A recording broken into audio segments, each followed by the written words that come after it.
What's happening? What's going on? K Mega 405 coming to you live from the 405. I'm just your regular gamer talking to the intelligent gamers out there. I'm gonna have to wear my glasses today. I'm gonna have to wear my glasses today. Anyway, as I show, ooh, Lord, ooh. Thunder up, baby. Thunder up. Anyway, what's happening, everybody? Apologies that I didn't do the show yesterday. I was still kind of out of it. I had and this is what happens when you get old. I had a colonoscopy. And so, you know what I'm saying? And so I was still kind of I was still sleepy, tired, kind of dragging. I will say this though. And when people tell you this, it is very true. You have some of the best sleep ever. When they put you down, bro. Like that, man, you have great sleep.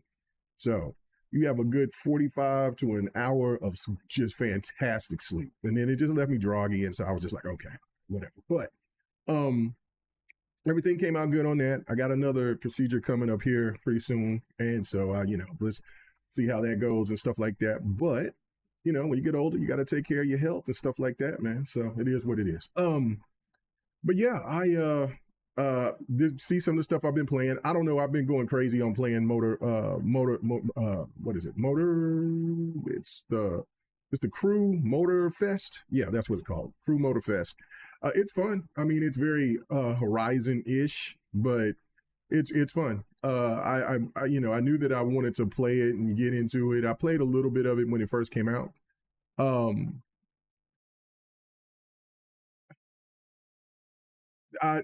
Yes, you can, Spider. Yes, you can, Spider. See, that doesn't really make any sense to say. I mean, because it's just like when you talk about PlayStation games going to PC. So you're telling me that PlayStation games aren't. If PlayStation was having a really cool, really crazy lineup, and those games are going to PC and other places, that the PlayStation doesn't have a good gaming lineup, I just sit there. I was just going to talk about something that I just seen when I was scrolling through and seeing somebody made a comment because I seen somebody post something about Redfall, and I just posted it saying, hey, look, I wasn't mad about my purchase. And so I got called out my name because I said that I bought Redfall and I don't regret my purchase. I don't get it. Like, I can understand if I was saying some sly shit to somebody or whatever the case may be. No, I just was saying, and then, I get called out my name for it. And then, so again, this level of just stupidity from some people from the community when it comes to just saying whatever, just to get shock and awe or whatever. I don't know. And to me, that when we sit here and we start talking about, like, I mean, Xbox's game lineup is still Xbox games lineup. I can understand if Xbox games did not come to, if let's say they just came on to PlayStation or PC and didn't come on Xbox, then, I mean, that would be a whole nother discussion, whole bunch of other topics. But I mean, it seems like to me that people just want to find any reason not to give Xbox props. I mean, this is a fantastic year for Xbox, no question. I know that some people are still hot under the collar because of their business moves, but I mean, get over it. I mean, this is just what it is. And I mean, again, and this is what's going to be really crazy. When PlayStation starts doing this more and more, there'll be a trickle. It ain't going to be fast acting like what Xbox has done it. But once PlayStation do it, then I guess everything will be okay, or there will be nobody that will say anything. And if they do, then they'll be silenced. And so I just don't get it. I really don't. Like, we've been knowing about this for over a year and a half now. So, I mean, get over it. Get over it. It is what it is. PC isn't console. Technically, in a sense, it is. I mean, because, in order for a lot of these games to run, they have to be made off of a PC in the first place. So I don't know. I don't know what that argument, what kind of argument you're trying to make. But it ain't. It's falling flat, brother. It really is. I think that when some people try to hold on to what these consoles and how the spectrum is supposed to be and how things of how we used to see it and all this and that and the third, it is what it is. It's not. Nothing is the same. So, I mean, it's, what I'm saying? You can sit here and try to say, well, PlayStation's still traditional. No, it's not. They're not. I mean, if they're traditional, then games wouldn't be coming on PC. They wouldn't be putting games on cell phones. I mean, they've been doing that, putting games on cell phones, what, since 08, 05? You know what I mean? So, like, I don't know, man. Like, it is kind of crazy to me that, yeah, I just don't get it. I don't get that point of view. So, anyway, what's going on with you, Michael Turner? Let's see what he said. Rich Chili, he said I'm the Xbox. So yeah, I don't know. Libby, what's going on? What you saying to me, Spider? He said I give Microsoft their props. I enjoy some of their games on my PlayStation 5. PlayStation even plays to keep game modes and third party off of Xbox. They ain't doing the same. Okay. I mean, listen. I want to say I was going to touch on something here as well that kind of goes into what that. So you gave me a segue. All right, so thank you for that. I think I've come to the realization that Xbox they don't even look at Sony as anything to them. And you might say, you're like, well, how so? Blah blah blah blah. No, I really do, and this is a case in point. All right, so we got the information about Xbox raising the prices. I get tagged sometime, what was it, last week? I can't remember. I got tagged by some stan and they were talking about, oh, look at this Omega, look at this PlayStation bundle. And it's got Call of Duty, and they go back to something I said over a year ago, which that's fine. You want to take your time to go post something that I posted over a year ago, by all means, go look up and have me on your mind. That's okay with me, because I damn sure I'm not going to be worried about what you posted over a year ago. Now, I might remember and mention it in a stream or something, but me reposting something other than, if it's something directed towards me, that's different, but going out and randomly finding something, that's pretty wild, but whatever. And so they were saying, like, because my post said something to the effect of there'll be, we don't have to worry about seeing any more bundles with the extra content and extra content, what I wanted to say with, I guess. And so there is a Call of Duty, whatever. Now, from my understanding, that PlayStation could still do that because the deal wasn't finalized. It was just going through all the regulations and all that stuff. Now, I don't know. That could have been the other Call of Duty before that. Not this one, not Black Ops 6, but whatever the case may be. They do have a bundle. Okay. I could be wrong on that, whatever the case may be, right? But still, PlayStation doesn't get extra content. That was one of their best selling points. And they're over here putting this in advertising for Xbox. That's an Xbox game. So who cares, right? Like, I mean, you know what I'm saying? Like, some of the things that some of these people will react to and act cute with really don't pay attention about really don't pay attention and look, they only just see gray. They don't see behind everything. They just look and see one thing, and then they're like, oh, look at this, and I'm just going to say this, and haha, this is going to be funny, and this is going to give you your L. And how is this an L? How is this an L? Look how many gamers are enjoying themselves with the Game Pass games with these lineups. It's crazy. But let me get back to my point of saying that I think that Xbox really just don't look at Sony as anything except for just maybe an odds to an end, to a means or whatever. Okay, so they had this bundle. So PlayStation has this bundle. Every year, there's usually around 2 sales for the PlayStation console every year. You got Black Friday, they usually have a sale. And it was kind of weird this past year that, that there really wasn't a big sale for the PlayStation 5 or for the Xbox. For the Xbox Series X, but a PlayStation always has a sale around this time of year, kind of like around like E3, E3 Summer Game Fest time, right? Like, so it's usually around like June, July, somewhere around there, right? Every year they have a sale for PlayStation, right? And so when Xbox did this crazy shit by announcing that they were raising the prices, I don't know if they even thought about or even cared about the competition, which is PlayStation, coming out there and undercutting them with a discount, because we understand that they're going to start raising the prices at some point, right? Or maybe they did discuss it and they just went ahead along and just wanted to get past it. And then, of course, Sony in Sony fashion sits there and does something completely opposite. And then again, the optics just don't look good for Xbox. Like, okay, I'm looking at this series. I'm looking at a Call of Duty game with a standard PlayStation 5 for $400, while the standard Xbox, the Series X, is $550. I don't know. It's not good optics. It's not a good look. It just isn't. And so that's what I'm saying. Like, there's no reason on earth that there's not people that's discussing, hey, you know what, Sony could do this, having going into their board meetings and things of that nature and having discussions. But obviously, they don't care.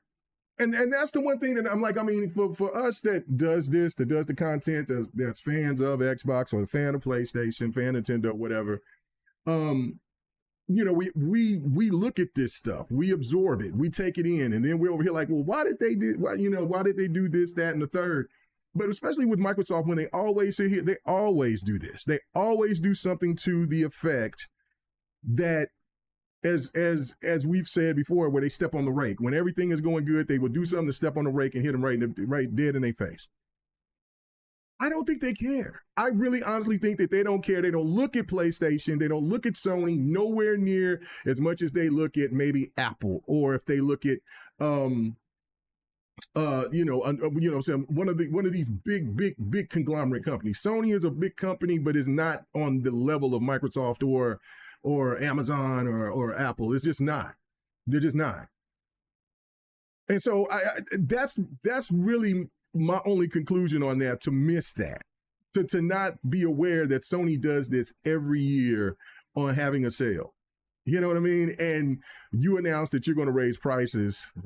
And then again, I had my rant about, like, just tell the truth about, like, the whole tariff thing, and you don't know about what's happening, all that stuff. I've had my rant about that. You can go watch that. That was like 2 or 3. That was over about a month ago when I had on my thoughts on that situation. So it's just, to me, it's just like, Xbox is okay. And again, it's odd.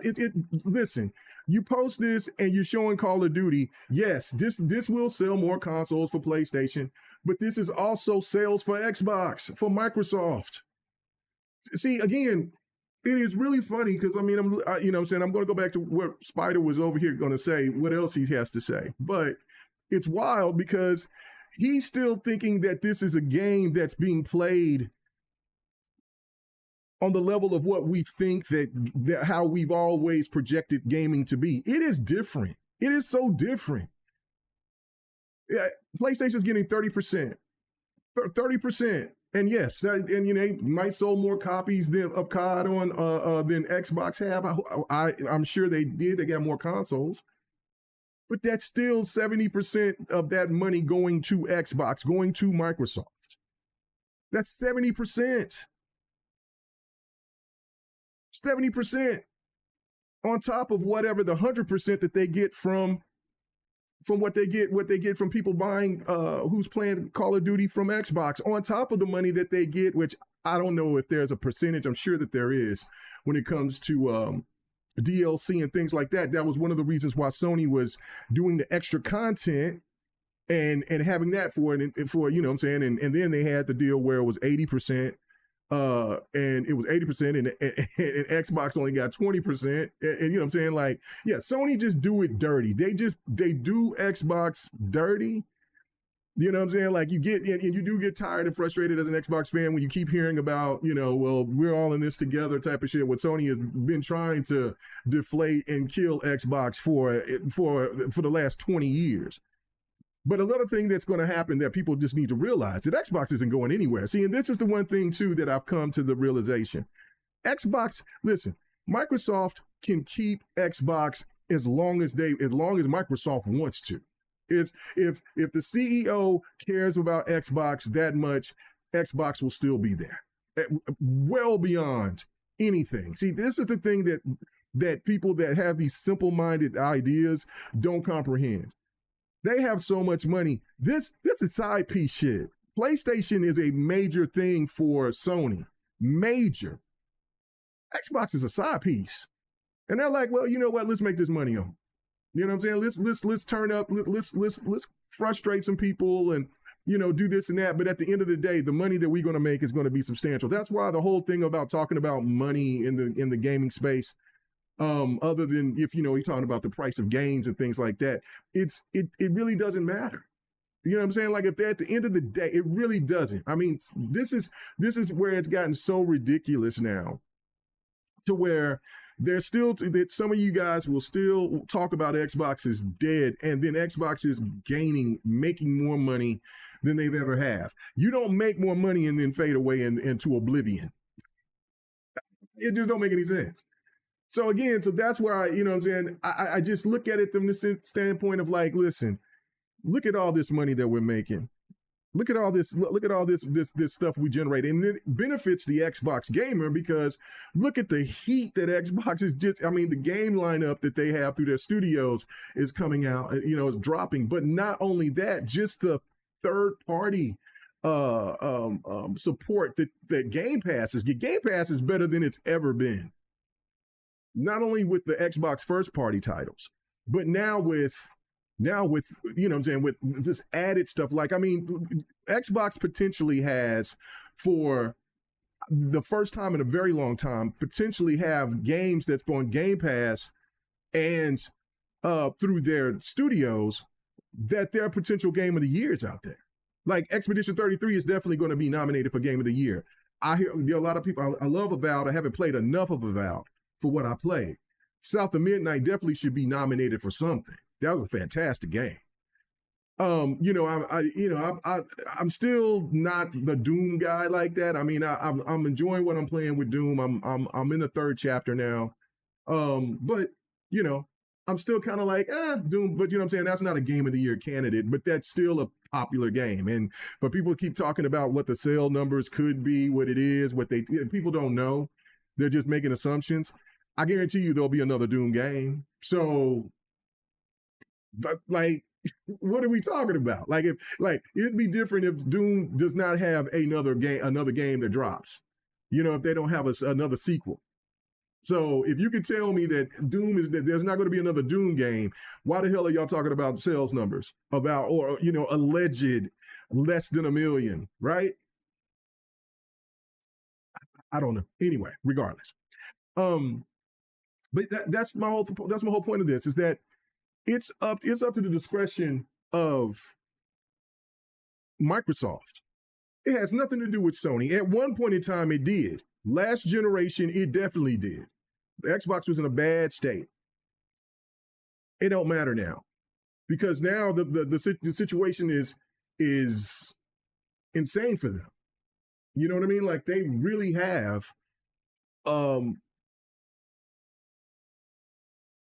we can sit here and talk about the exclusive situation all we want, but as long as when you look and you see that Xbox has got games that's on PlayStation, and Xbox Studios is the #1 publisher on PlayStation, that's nuts. What I can't wait to see, because there's going to be more Xbox games that's going to be dropping on PlayStation this summer.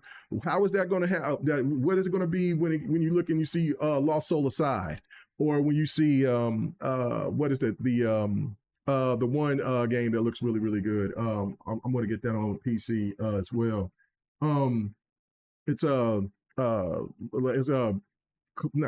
not Kung Fu. I don't know. It's not a Kung Fu game. It's a game with swords and shit like that. It's out in the East. I can't think of the name right now, but that game looks good. That's what I'm going to see. Like, I mean, and then you're going to also have PlayStation first party, which is going to be the game, which I think that's going to rake. I think the Ghosts is going to rake, but I don't know, man. If like I said, like, you got games like NBA 2K, you got Madness coming out, you have other games that's going to be dropping around that time as well. When Lost Soul Aside, since they delayed it until August, I don't know. Anyway, so let me get down and read some of these comments here. You know what I'm saying? We could talk about the lineup of great games instead of reasoning with someone who only likes Spider-Man games. Oh my goodness. Right. I guess do that person only like Spider-Man? Oh, I guess yeah, okay. I guess from his name. But listen, you're absolutely right. Like I don't see why we can't be talking positive about, like, every time, like, it seems like that somebody wants you to say something bad about Microsoft at all points of time. Now again, I gave Xbox the criticism for the fact of, hey, look, you know what I'm saying? You know that you should have, your salespeople, or if anybody did, that's incompetence if nobody wasn't paying attention to the fact that PlayStation is going to undercut you, because PlayStation always have a sale twice a year with their consoles. But that's when it just comes to the realization to me that they just don't care. They don't. I said Xbox is on their demon arc. That staff is they don't care. Like, they are not listening. They're just doing. They're doing them. For the first time, they might listen to a couple of things here and there, or maybe what games we might want, something of that nature. But all the other criticisms about the exclusives and money and all that, man, they're not listening to us no more. They're just not. They're not. Because there's just been too many people, like I've said before, that is been turncoats, haven't showed loyalty to the brand, you know what I'm saying? And I know that sounds crazy of talking about like plastic in that sense, but in the means of when you're sitting here talking with staff and they listen to you and they actually make those moves, and then you still, hell, when you got people that get gifted games and goes to events and have these other things, and then they brag about these games, and then and then they only got like 2 hours of playtime, and the game is like 40 hours, like or 20.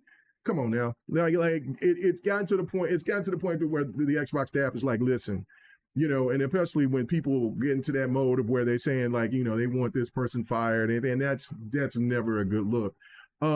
So at some point you got to look at it and say, look, I don't blame them. You got people that got crazy with, hell, when people got mad at Jim Ryan, there was death threats. There was a couple of weird people giving death threats. Like, man, come on, man. This is video games. We supposed to be having fun. We ain't supposed to be worrying about any of that craziness. But that Xbox is definitely on their demon arc. They're not worried about what most of us are saying anymore. They're just not. They're looking at the money that they're making, and it's a strategy that, again, it works. It's working. PlayStation for all the talk about, like, this is what y'all bragging about, like, y'all changed so much. The PlayStation stand cannot stay in a straight lane. They are always pivoting and moving the goalposts. Xbox games are trash. Game Pass fodder. Blah blah blah. And now y'all bragging about, ooh, I get to play my Xbox games on PlayStation. It's the best feeling in the world. I thought you didn't like them. I thought Xbox games were trash. See, you never made sense, and so therefore it's really ridiculous to pay attention to a lot of you guys when you say dumb shit like that. It just really don't make any sense whatsoever. Yeah, you know what I'm saying? Emmanuel said Xbox is on their God tier arc. They are on.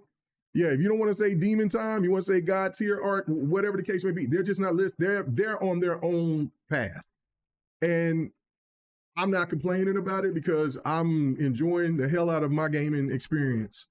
I'm saying, I'm looking at all these games that Xbox is bringing or bringing to the platform or to the console, and I don't see a lot of people talking about it.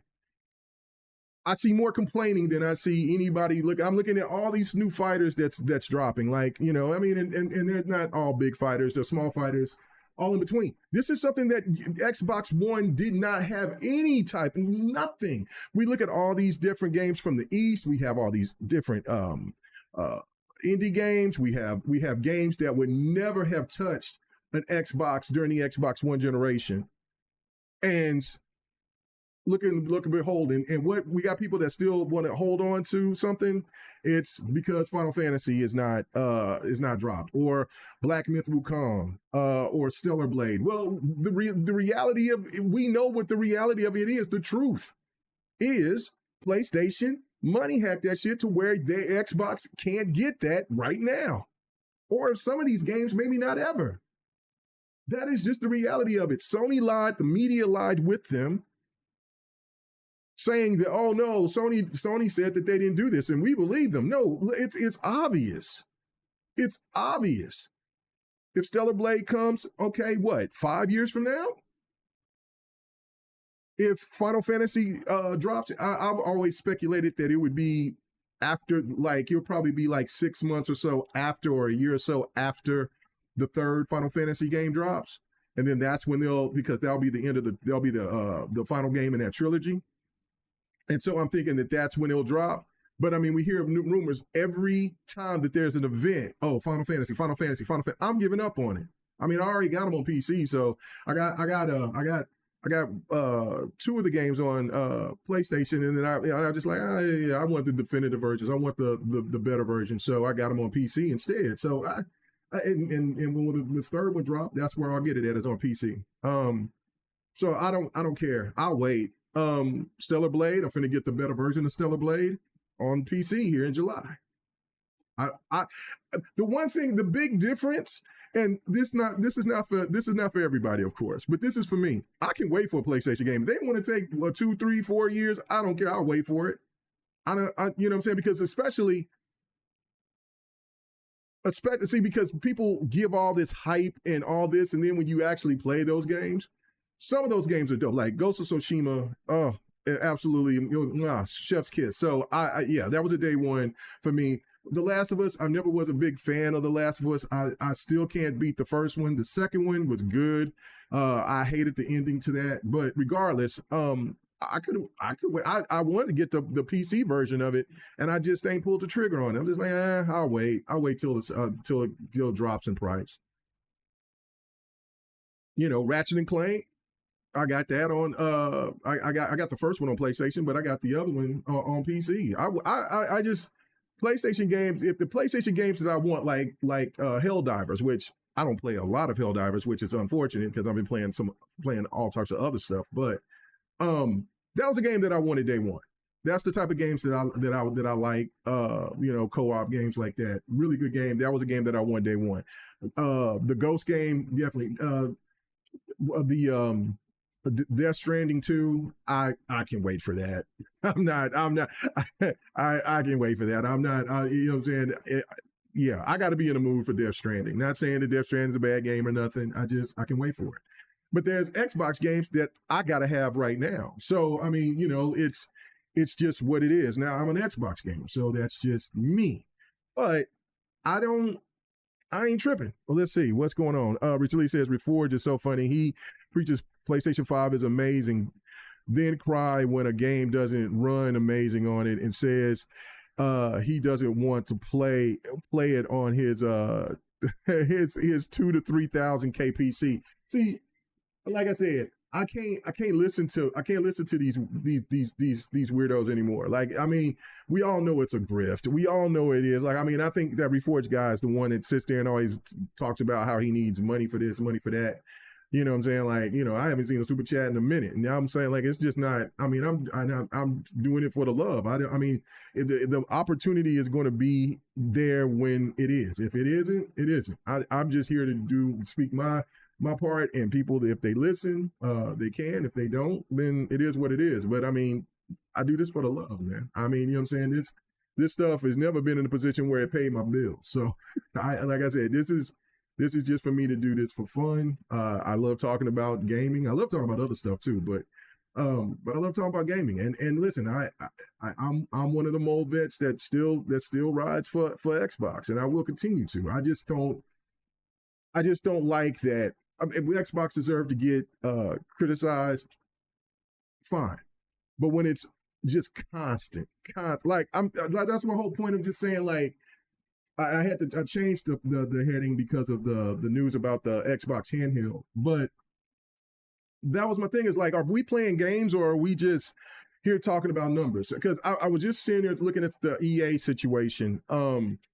EA canceled the Black Panther game, and I seen somebody post some content, but because the other the 1943 Hydra with Black Panther and Captain America is still dropping. And so they were showing some gameplay of Captain America and Black Panther fighting some and I said that looks like Avengers. I said that looks like that Avengers game that came out a couple of years ago. That's what I was thinking when I was seeing. I said, damn, they're gonna have the same type. I said, and I thought that was maybe kind of cool. Like, hey, the combat in those in that Avengers game was dope. It wasn't bad at all. So I was like, oh, well, that's cool. You know what I'm saying? I said, but it doesn't look like it's as polished as what they show from the other clips. Well, you come to find out that it is that old Avengers game. And people was just posting it and talking about how hot it was, how dope it was. So which proves to me that there's a lot of people out there that did not play the Avengers game. But I guarantee you that they were some of the first people out there to tell you that game was trash. And the game was not. It was a buggy, hot mess. And that's where Square Enix made the biggest mistake. Stop releasing these games before the patch. If you got to have a patch, have it right there, right when the game is booting up. Right there. Like, have it booting up, like, you are downloading the game, and then when you get the game, you got a patch, boom, you got it right there. Do not let people wait. And especially, like I've said before, you want people to pay $80 for games now, and you're talking about, I got to wait for a patch because this game was broken, and you guys knew that? That's what hurt that game, because the story was fire. I thought the story was fantastic. It wasn't, well, I said fantastic. I won't say fantastic. Story was really good. It was really good. Now, with what you see here, now this story was fantastic with Expedition 33. Man, this was epic. What an epic game. Golly. But that Avengers game was not bad. I mean, and this the thing to me also is that you got people that gets mad and they keep talking about how online games don't work and this like that. And see, another thing too is where Sony do the Sony things, and they withhold Spider-Man so you can buy a PlayStation instead of an Xbox. And Spider-Man played okay. Like, Spider-Man wasn't all that, you know what I'm saying? So, but still, those type of things for Square Enix to even allow that type of garbage to happen, that turned off gamers. And listen, Spider-Man is one of the most popular comic book characters around. So it's I really do appreciate it. Thank you, Manuel A1. I really do appreciate that. Thank you. Says, hold it down, K-Mega. Thanks for keeping it real. Yeah, man, thank you. Thank you. I appreciate it. I wasn't trying to bait people to sit there and give me a super chat, but I really do appreciate it. Thank you so much for the super chat. Yeah, no, thank you. So, yeah, I was just saying, though, like, I mean, when they was bringing up Reforge, every time that I see clips from him, what people post is always him talking about money or some crazy shit. Like, I'm just like, I get it. Like, you know what I'm saying? Yes, you know what I'm saying? We do like it when we see super chats and things of that nature. But my God, like, why is it that it got to be, you know what I'm saying? You can't stress. The only thing I'm asking, hey, listen, you can subscribe. That's free.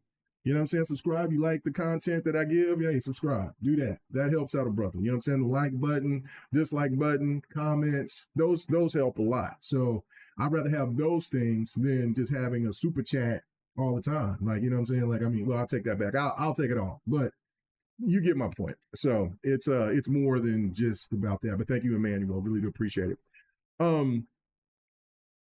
Let's see. Let's read some of these comments. You said Capcom is better showing Mega Man Legends 3. It's been 25 years in the Summer Games Fest. I am going to talk about Summer Game Fest here because there's some rumors of some of the games that they're thinking about talking about. But back to the whole EA thing, like the whole Black Panther thing, that sucks.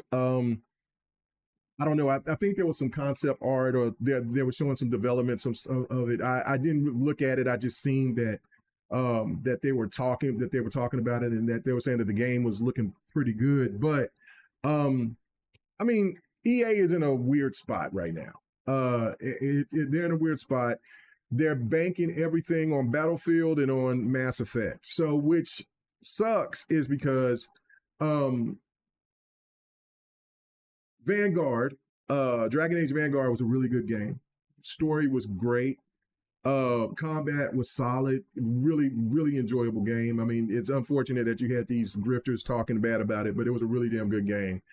Um, I know Split Fiction I think it's done well. I know a lot of people like that game as well. I want to play it. My daughter played it, and she was talking about how much she enjoyed it. So yeah, that'll be something that I'll try to pick up later on down the line. But I don't know, man. Like you have problems to me when these companies only rely on certain big games. I think like when you get out and you start experimenting a little bit. But see, again, that's another thing. You got people that will complain and say that they want these type of games to come out and they want new experiences, and then they don't go and support them. It is pretty crazy, and listen, as fantastic as Expedition 33 is, if this game wasn't on Game Pass, because let's just be real, this game on Game Pass, it got word of mouth, and people was like, yo, this game, and then of course you got streaming and things of that nature. So the game would have still, I think, the game would have done well. It would have still sold. But I think because of the fact that it was on Game Pass, and they even alluded to it as well, the Game Pass helped them out a lot. Because of people, I mean, I forget there was some other games that came out around the same time that people were more familiar with that was like, oh, I'm going to get this game instead of this game. But hey, I got this on Game Pass, and then they probably fell in love with this game more than the game that they probably was excited to play at first, or what they what they wanted to play. And then you got this, and so like anyway, one thing about EA is that the college football game is fantastic. It's great. I'm really hyped and stoked for that. Madden has gotten better. But it's still both still sell like crazy. Like college football sold insane, crazy sales for that game. And then now you're looking at Battlefield. Battlefield looks promising. And then you look and you see what Mass Effect is going to be. But see, this is the thing about Mass Effect that worries me. Not that the game. I think that the game is going to be fine, and play wise, story wise, things like that. It's just that we're in a culture right now that people just want to find something negative to talk about. And since EA has always been kind of a punching bag, just like Xbox, it's wild to me that there's a potential that game could there'll be more videos if this game has failed, this game is bad, this game is this and that, and then when people come and play the game, instead of just listening to content creators or saying or watching the game, somebody playing the game, it can hurt the game. It can hurt it, and then it can really put EA in a bad situation. And there are people out there that want EA to go away. There are people that want EA to go away. I mean, just like there's people that wants Ubisoft to go away from some crazy ass reason. So I don't know, man. I just putting all your eggs in a basket for a couple of games, especially when you have a treasure trove of classics that EA could bring back. I know that they're supposed to have got some of those people back together for the EA big games. That would be fantastic. And I'm looking at games like, and I know this is not this is Take Two. I look at a game like NBA 2K, which has been fantastic until lately. It's become more of I don't know. It's just not resonating like the old ones have. It's too much monetization. And so it's right time for competition again.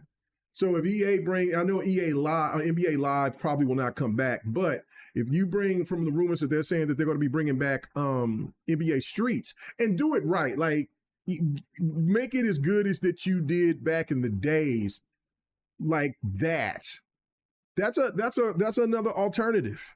Trust me, people are there. The NBA community. Gaming community is thriving for competition. Just like on the flip side, like the people want 2K to make another football game, and Madden, it's gotten improved. It has improved. The last Madden, I really enjoyed the last Madden. there's still something there. Like when you play college and you see how complete college is, Madden still is not there yet compared to when you played college. So it is a weird dynamic. But like I said, going back, I'm getting my rant for sports. But that's my thing of just saying, like, you just hold on to these games. And I mean, just look at what happened with soccer with EA. I think that, losing that FIFA license hurt them. And there was people that was just saying too much monetization, too much this and that. And then also you look and you see the wrestling game that's on 2K. They're finna start doing the city and stuff on that. Like the monetization stuff, like to just find new ways and want to make more money.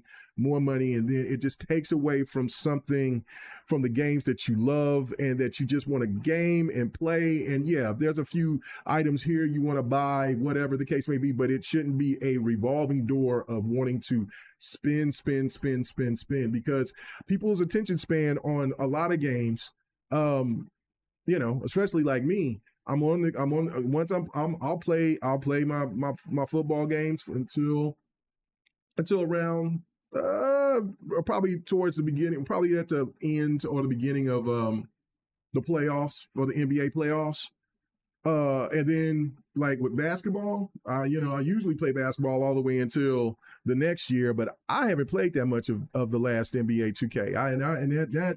That says something, because that's a game that I buy every year. And I was just like, and I didn't buy it day one this past year. So that is saying something, like it's not resonating. So you just don't want these type of games to keep continuing to keep dropping and they're losing what made those games great by overly by thinking more about how to earn more money than giving us some more in-depth stuff to where, we've already spent the money. Let's not go crazy with it. Let's read some of these comments here.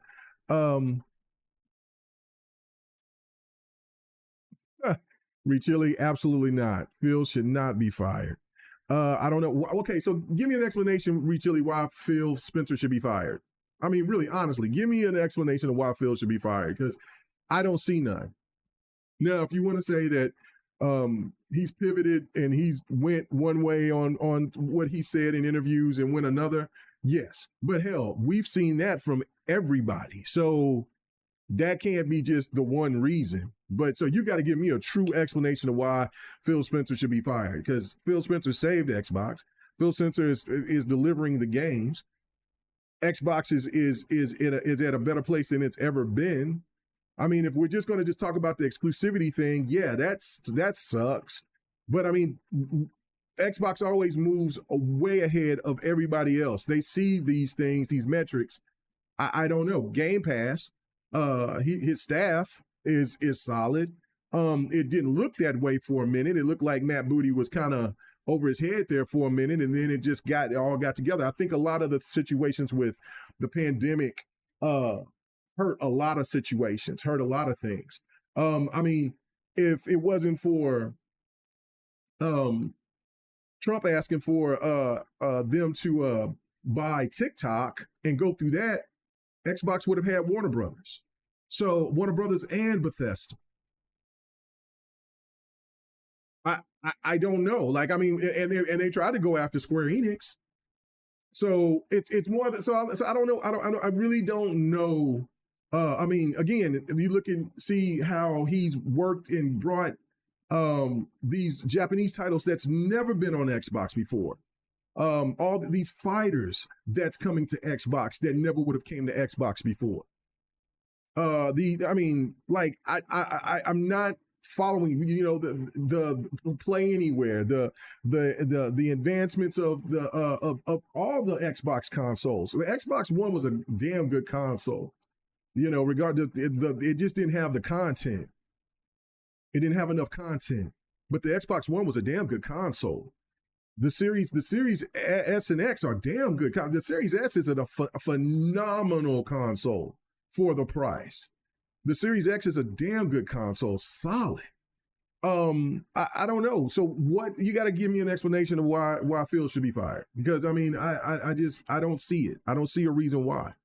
You could be mad at him for not having VR, but VR has failed. Hell, PlayStation people don't even talk about VR like that no more. So that was a smart call by him not going for it. Maybe there should be some implications of something that he could have some kind of VR, some VR games come to the box, and then if people want to buy a third party peripheral, for VR, for some VR games, I can agree with you with that. But I mean, VR, I don't even see. Do anybody care about VR anymore? I mean, I know that there's some gamers out there that do, but really, I mean, I don't see people talking about it no more. So anyway, so yeah, you got to give me an explanation with Chili. He should not be fired. I think he's done a fantastic job for what he has. For what he has. You said Reforge is funny. He preaches PS5 is amazing. Don't cry. I just read that. I read that earlier.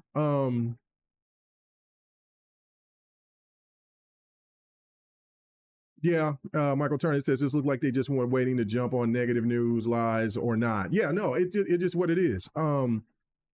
It don't make any sense. Like, I mean, I get it.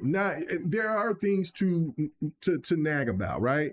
But sometimes it gets so overwhelmingly stupid with how people get into this mode of just everything is bad, everything sucks, nothing is fun, nothing is great, everything is give me games from the past. Oh, not enough boob shaking, not enough ass shaking, not enough.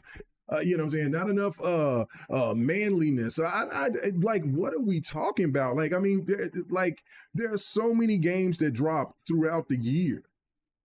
How in the world can we look at how we look and complain about? I mean, go out. There's plenty of games for any and everybody out there. Like, you know what I'm saying? Like, it was just like when I was talking about Expedition 33.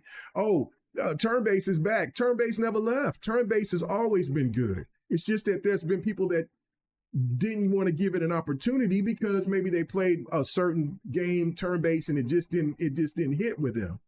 But this shows you that that there is turn-based games that people can get into that may not like turn-based. It's just whatever. It's just how the game works and performs and all this and that. Like, I mean, there's people that sit here and say, I hate turn-based, but I like Persona. See, and I don't know, man, but whatever. It's just so much negativity. It's crazy. Listen, I know that there's things to complain about, but at the rate that people complain, it's like some people act like they're never satisfied. So why are you in the gaming space? Like, get another hobby if you are never happy about something. You know what I mean? Like, I just don't get it. Richilli said, well, as an Xbox gamer, primarily, I would recommend a PlayStation 5 digital over a Series S if they are the same price. No. If the same price, yeah, because I mean, it's more powerful than the Series S, but so I mean, but that's the whole thing. Sony ain't going to sit there. Sony would take a huge loss if it was the same price as a Series S. So that's the whole thing. That's what makes the Series S a phenomenal, console for the price it is. Well, I know that they raised the price of it, but the original price, and then when it was discounted, hell, it was at one time it was like I seen it for like $165 at one time, like about 2 years ago. And man, that's an absolute bargain.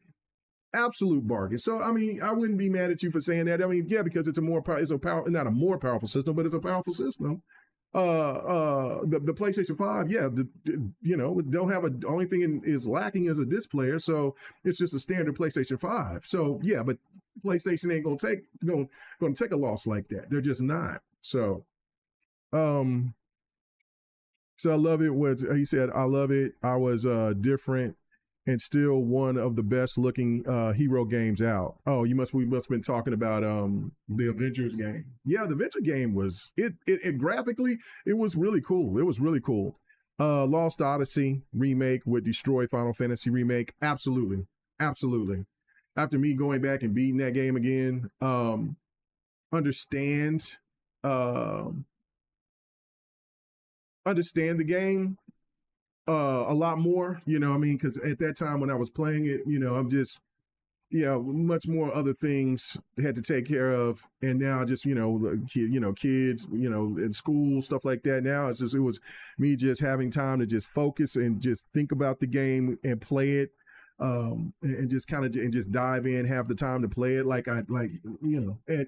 just really, really, really great game. I would hope that they would do that. I don't think that will, but man, Xbox would have a winner on their hands if they would bring that game back. Now, that game is challenging. I did forget how difficult that game could be. But yeah, I mean, this right here should give, like I said about Final Fantasy, Expedition 33 should give a bunch of these games that has turn-based a new breath of life. Like it should definitely do it. It's one of those things where you look at it and you're just like, oh, okay, all right, you know what I mean? Like, and so yeah, Lost Odyssey, yes. And I said this, the Expedition 33 put a lot of games, but definitely Final Fantasy on notice. Definitely put it on notice. Because this is a franchise now. There's no question in my mind. Now, how the story goes is kind of wild or whatever, but this is definitely a franchise in the sense of where they'll, because you got to follow the story, and I don't want to spoil it for anybody because the story gets way crazy. But you definitely it'll be a franchise. Let's just put it like that. It'll be a franchise. It's hit the mark, for sure. Let's see. Vanguard was terrible. No, it was not. I don't know how it was terrible. That was the thing. How was it terrible? You see, okay, you tell me the field needs to be fired. Now you're telling me the Vanguard's terrible. What was so bad about Vanguard? And you know what I'm saying? And I'll come down and see where you said about why field needs to be fired. You know what I'm saying? Mass Effect Andromeda was good too. Man, I never beat Andromeda, but I got to the desert part, and I don't know how far that was. I can't remember. I haven't played in years, but I didn't hate it. I didn't hate it. I didn't hate it. I thought it was a good game. But I just didn't finish it. It didn't keep my interest enough for me to finish it. There was obviously something that was there, that another game that caught my interest, and I stayed on that, and it just got into the backlog. But yeah, no, I know that Yobi loves Andromeda. So let's see. Said Richili was like, Andromeda was amazing gameplay, but the story and characters were high level trash. In the beginning, yeah, the character models did not look very good. I know that they patched it up, and that was one of the reasons why I didn't jump on the game at day one. Did I buy that game day one? I don't think I bought Andromeda day one. But I did buy it before they did that big update. So, and so I was just like, well, I won't play it until they get that update, because when they told it that they was going to do an update, and at that time there was some new developers that they hired that worked on that game. So, and it was their first time doing it. So yeah, the character models and there was some really crazy thing with the eye movements and all of that. Yeah. So they did not look good. The character models did not look good. I don't know. The story seemed to, from what I was playing, didn't seem too bad at all. I thought that the plot, when it was getting more and more about what was going on for what I played, like it seemed like it was going in the right direction. I don't know. I thought the game looked beautiful though. Graphically, that game was stunning. Like the atmosphere, and I liked the weapons. Well, that's when you was talking about the gameplay, and so like it had that Halo 5 type of vibe with the jetpack and stuff like that. So I don't know. I thought that I need to go and I need to let that be one of my classic games I need to go back to and play and beat. And then we can have a real discussion about it. I can't really say you right or wrong about it because you beat it. I haven't. So, but I can't agree with that. The character models at the beginning when the game first came out. Yeah, no, it was not it. And so that's when they get that big patch. And so they look a lot better, now. Let's see. Okay, Andromeda, Anthem, and Veilguard failed terribly because BioWare is characters and story. They didn't offer that to us in the last 10 years. I can't let you dog out Anthem. I can't let you dog out Anthem. What hurt Anthem was they didn't know how to do no damn content. Anthem would still be going strong right now if that game had content. If they didn't have a proper pathway for content. Man, Anthem was too cold, bro. That story was not bad. It wasn't the best story of all time or nothing. It was a decent story. That game was beautiful. That combat was fantastic. Man, that shit had Destiny. I thought that was going to destroy Destiny. I thought that was going to put Destiny in a chokehold. And they failed because of the content. Because when they did do the extra content, it was so bizarre. It was so ridiculous what you had to do. See, they tried to do the Destiny thing with those I forget what they're called, and where you gotta work together to do these things in unison. And they were so ridiculously, and then because there was one place that was absolutely broken, and it didn't matter what you did, I never got past it. And we were, and I was playing that game religiously with people, and man, no, you can't talk bad about Anthem. And that EA felt that team because of the lack of content. And then for the content that they did drop, it just, I don't know. I don't know what that was. But it wasn't that. But to try to make it out to say it was just trash, no, that's an asinine remark. Asinine. So for you sitting there talking about Veilguard and then Anthem, like I said, I haven't beat Andromeda. Not so I can't sit there. I can't argue with that on that. But I damn sure can argue with Anthem and Veilguard. You can look at my stats on Veilguard and well, I played Veilguard on PC, so yeah, but you can still see my stats on Veilguard and also on Anthem. I put in the work. I loved Anthem. I still have Anthem in my on my Xbox. Just hoping one day EA will sit there and will give me something. Will bring me something. I will not ever delete that game. I will not. I have it on my PC and I have it on Xbox. It is right there. I am not taking it out. I'm not deleting that game whatsoever. Nope. Love me some. Matter of fact, what you gonna make me do? You're gonna make yeah. What you gonna make me do? You're gonna make me boot it up. You're gonna make me boot up some Anthem, show some Anthem clips tonight. You damn sure gonna make me do that, sucker. So yeah. I listen, I don't know what, what I'm saying. I know the game development takes a long time, but I don't know, man. I think you're a little bit too hard on some of these games, bro. Like I don't know. I don't know. Like what are we talking about? Like I don't know. You gotta tell me why you didn't like Veilguard. Like what was wrong with Veilguard? I don't know. Veilguard was good. It was damn good. I enjoyed the hell out of it. I played that nonstop.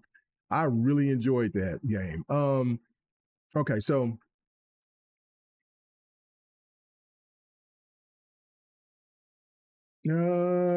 said Madden was there, but with no competition, who needs consistency? Right, like that's the thing, and that's what's happening to NBA 2K.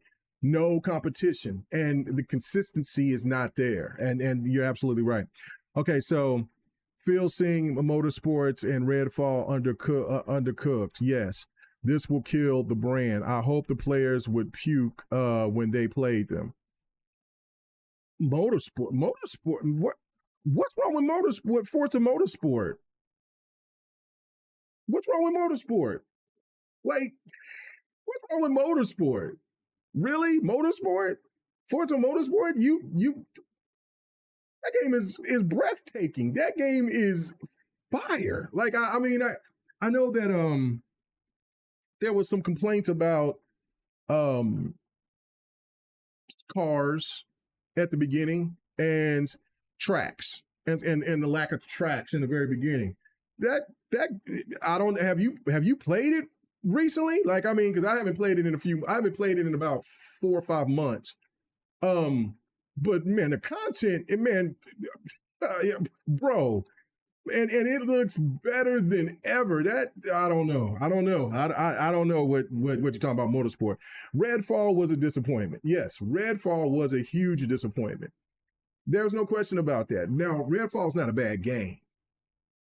When it got patched up and everything, the game was fun as hell to play with friends. It was fun to play.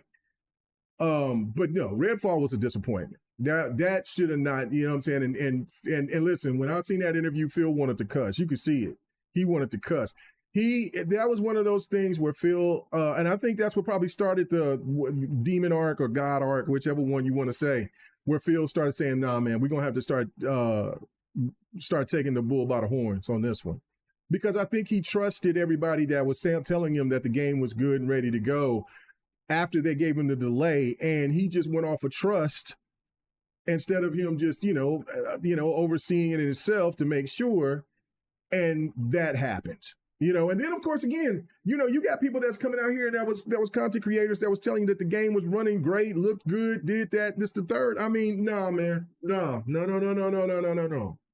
Now, again, I know that they could do scripted stuff, things of that stuff, for people to do previews and the game could run well on that. I'm not going to say that the game, because those things are they already have those pre-made. So, I'm not trying to say that anybody was lying and saying because the probably experience was good. I don't know, but yeah, that you can't tell people that shit's running like that, and then you look and you seeing because at first I was thinking man, IGN is on some bullshit because what are they doing? What are they showing? And so when you get to play it, it starts off really good, like that cool sequence in the beginning, and then you get to go into stuff, and then you start seeing the bugs and the issues once you start getting outside out of the firehouse. But the game was fun. The game is fun. I don't know. Listen, man. Listen. Right here. It's still in the package. But yeah, I had to cop. I had to cop that. Yeah, I got that. Yeah. Proudly, happily, because the game was fun as hell. I mean, you know what I'm saying? I mean, I got it on Xbox. I mean, so, you know what I'm saying? I mean, it is what it is. I mean, you know what I'm saying? Play it through Game Pass. So, but no, Redfall was a disappointment. I'm not going to ever sit there and say that the game lived up to its potential because it has potential. It had potential for sure. That was just a horrible launch. That was to me, I think, Xbox worst launched game under Phil Spencer's era. I think that was an awful game. That was an awful launch. Awful. And there's no ands, ifs, or buts about it. So I'll give you that. But Motorsport, no, Motorsport wasn't in any bad shape. I think that if you want to talk about the content of it or whatever, but I mean, I don't know, man. But if that's what your reasoning for him to be fired is, that's bizarre. Okay, he said, seriously, who sent Redfall to die in spring? It's a vampire game. Releasing in October, brain dead CEOs. I would agree with that. But see, this is the thing, Richilli. Redfall coming out when Call of Duty and when all the big hitters usually start coming out in October, it wouldn't have had a chance. And it would have probably even looked worse for Xbox because what people would really expect is like, oh my God, you release this in October? Oh, this game is going to be pretty serious, right? Because that's when you bring out the serious content. So I get the fact when you're talking about like Dreaming Out in October is a vampire game. But man, Xbox would have even been cooked more for bringing that game out and giving the expectation that game was going to be on the same level as the games that drop at that time in October or November. That is only for the elite games. That's only for the elite games. You know what I'm saying? Like, I mean, so I see why they brought it there. So yeah, but nah, it didn't matter at that. It didn't matter. The game, the game didn't live up to its potential, and the studio got shut down for it. And and I don't like to see people fired or whatever, but that they should have not. And I mean, and from my understanding, they wanted to make a single player game. And it's from what they said out there is that, well, now I don't know them, but from what people have reported and stuff is that they wanted to make a single player game. That's their wheelhouse. They didn't want to do this co-op always online thing. And and then it just, I don't know. They just wasn't ready, and they just wasn't ready to do that. They wasn't ready for prime time. That game needed another year to be in the oven. And I don't think, and it would have had a cult fan base, but that game I don't think would have ever lived up to the full potential of what it could have been. Now, maybe extra content for what they may have had planned down the road could have worked, but if the developers didn't have their full heart and soul behind that game, then yeah, I think Redfall was cooked overall. But again, wasn't a bad game. It wasn't a bad game. It was a fun game. It just that it had a disastrous launch. Let's see.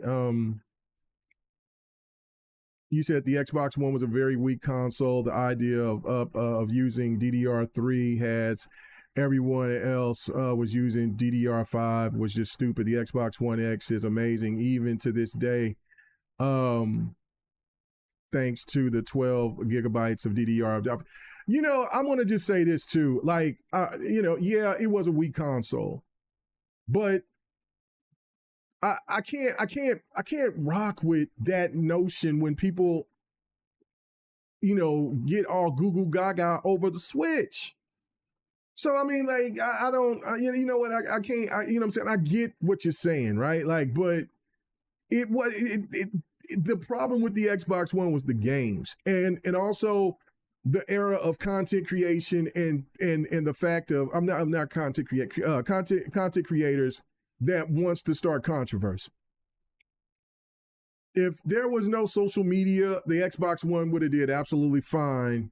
And we probably would have got the games that that was supposed to come. But because everybody wanted the Xbox One to be something different or be traditional, it just wasn't that. Like, I mean, the PlayStation 4 was traditional. So, and that was the thing, and the content and not having, what hurt it was not having the content, especially towards the end. They had the content in the beginning, but didn't have the content at the end. And I think because they did all this moving around and changing and all this and the third, and they had their more focus on that. The content is what hurt the Xbox One. And yes, you're right. The Xbox One X is a fantastic console. That's in my closet right now. Like, fantastic console. And I mean, that should have been the console that they brought. But again, I want my Snap feature back. I wanted to connect back. Like, it was such a dope ass console. God, the Xbox One was a dope console. The 360 is probably the most incredible console ever to me. But the Xbox One was a damn good console. I enjoyed it.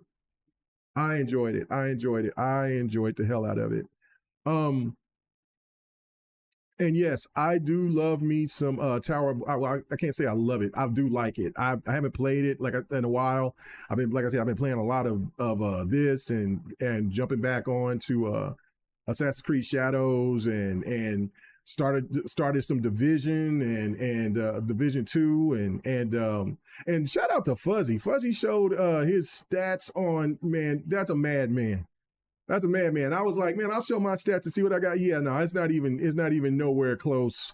Fuzzy Belvedere is a monster in Division 2. Like, bro, like that he had what, like 400 and some days of I looked at my measly only 4 or 5 days of time into the Division 2. Like, I'm over here thinking like I'm over hot stuff, man. And I'm looking at that, oh, Lord. So shout out to Fuzzy on that one. That's crazy.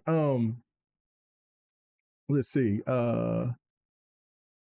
Turner, You said Anthem, Mass Effect, a level of story. Okay, y'all must be talking amongst yourselves about that.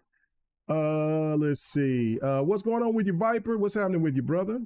I'm finna do some fight night tonight. So if you got some time, come on through. So, you know what I'm saying? Shout out. I did fight night for the very first time in a very long time, Sunday.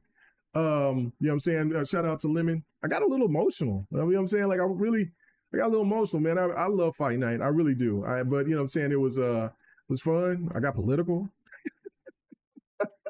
The chat had me going. But man, we were playing Power Stone was so dope. Lemon whooped my ass in some Power Stone. I got him back in Capcom versus SNK though. But yeah, he got me in the 3 games that we played. It was 3 or 4 games that we played at Power Stone. It was very good though. It was very fun, very fun.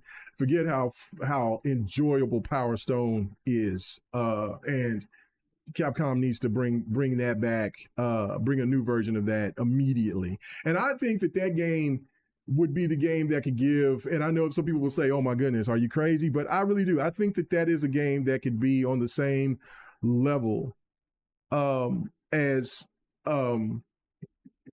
oh my goodness, why can't it was right there at the tip of my tongue, the Nintendo fighter game, the Brawler. It just because it's so unique. And if you remember, they kind of came out around the same time. Like, you know, the fighting, well, I can't think of the name of that damn fighting game right now.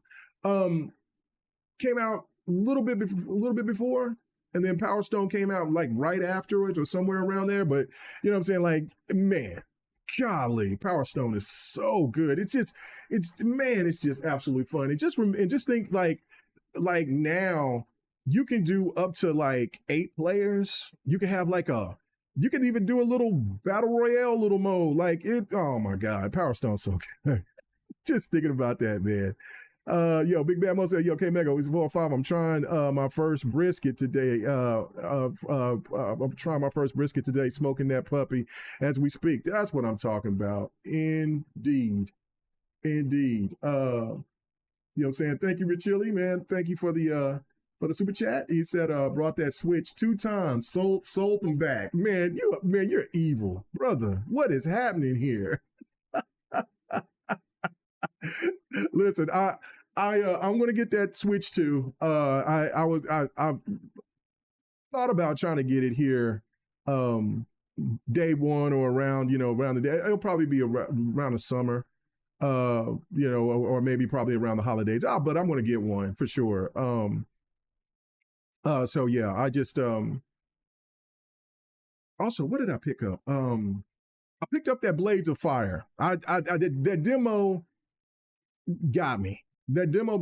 So and that game is listen, graphically it's not the prettiest game, but that game has some real, it's got an old school, 360 PlayStation 3 feel. Like, it's got that vibe to it. I really dig it.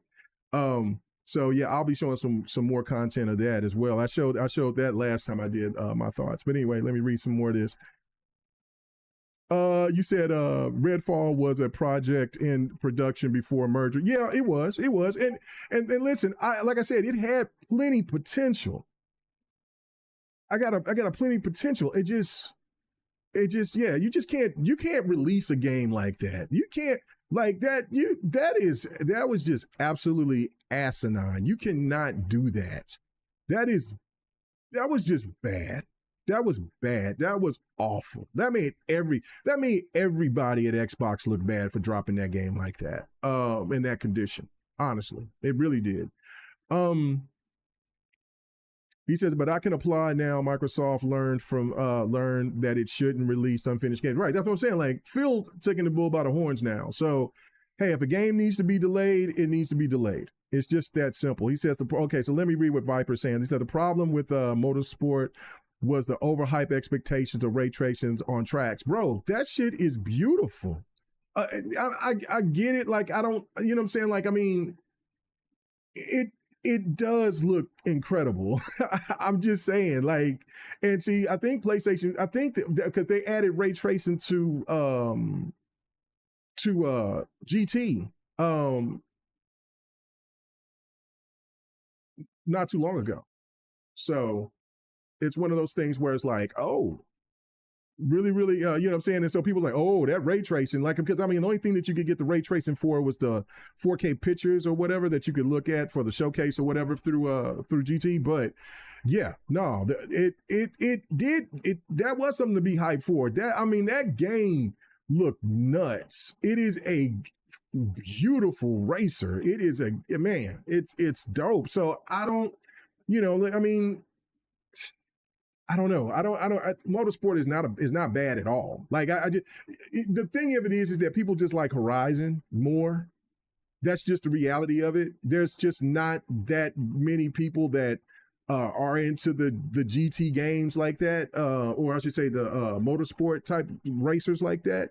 There's a group. It has a fan base, but nothing like what Horizon is. Horizon is an animal. Like it is its own entity, and it's crazy how popular that the Horizon series has become. So it's, you know what I'm saying, that's motorsport will never be on that level of what Horizon is, because of the fact of you know, people just like arcade racers, and that's fine. So motorsport is more up my alley. I mean, I love Horizon, but I love racing games of all sorts. You see me playing the Crew, so you see that gameplay, me playing this gameplay here. So yeah, I don't know, man. I don't know this thing about motorsport. Like I'm not co-signing that one. Redfall definitely. Andromeda, I don't know. I never beat it, so I can't sit there and I can't call that one. Veilguard, I think y'all tripping. Veilguard is good. It was damn good. So Mega, I'm down for Anthem, sir. Let's go. Let's do it.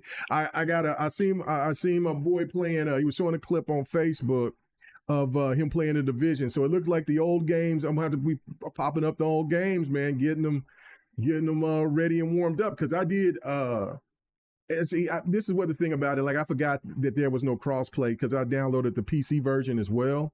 And then I'm like, oh, so I was like, I gotta start all over. So I just changed my mind. So I probably will uninstall it on PC. But yeah, my Xbox is ready. It's already, I wanted to see it, get it all downloaded, ready to go. And yeah, so yeah, we can definitely do that and definitely play some Anthem.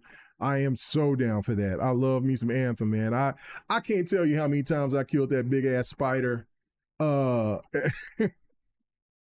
Because there was people that didn't play it, and so they were just learning. And people was like, "Oh man, I'll keep playing it." I enjoyed that game so much. Anthem was so good. Yeah, Redfall is good. Redfall was good when they did that patch. When they did that first major patch, I think it was like 3 months after the game, or like that summer. The game felt a lot better. It was it was well improved. And then when they did the big update that following year, yeah, it's a solid game, man. Like it's not bad. It's fun. You know what I'm saying? So if people want to play some Redfall, man, hit me up. You know what I'm saying? Just hit me up. You'll see me on Xbox, or you'll see me on an Xbox app or something like that. Usually, you know, you'll see me gaming in some capacity. So just hit me up and we can get to some gaming. I mean, I'm trying to get my people together since I stood them up the last time we were supposed to do fight night. So and I talked my boy Viper to get in that jump for us. So we got to get that going. So so if you can't do it tonight, do fight night tonight, then I'll be doing it Sunday. So there's no excuses on that. We back. I finally popped the cherry. So we back doing fight night again. So no doubt about it. You still got your Xbox One X. Very good, sir. Yeah, I mean, it's a damn good console. I don't ever want to get rid of my consoles, or the consoles I feel that's worthy anyway. So, you know, I hate that I don't have my PlayStation 3 anymore. I need to get that.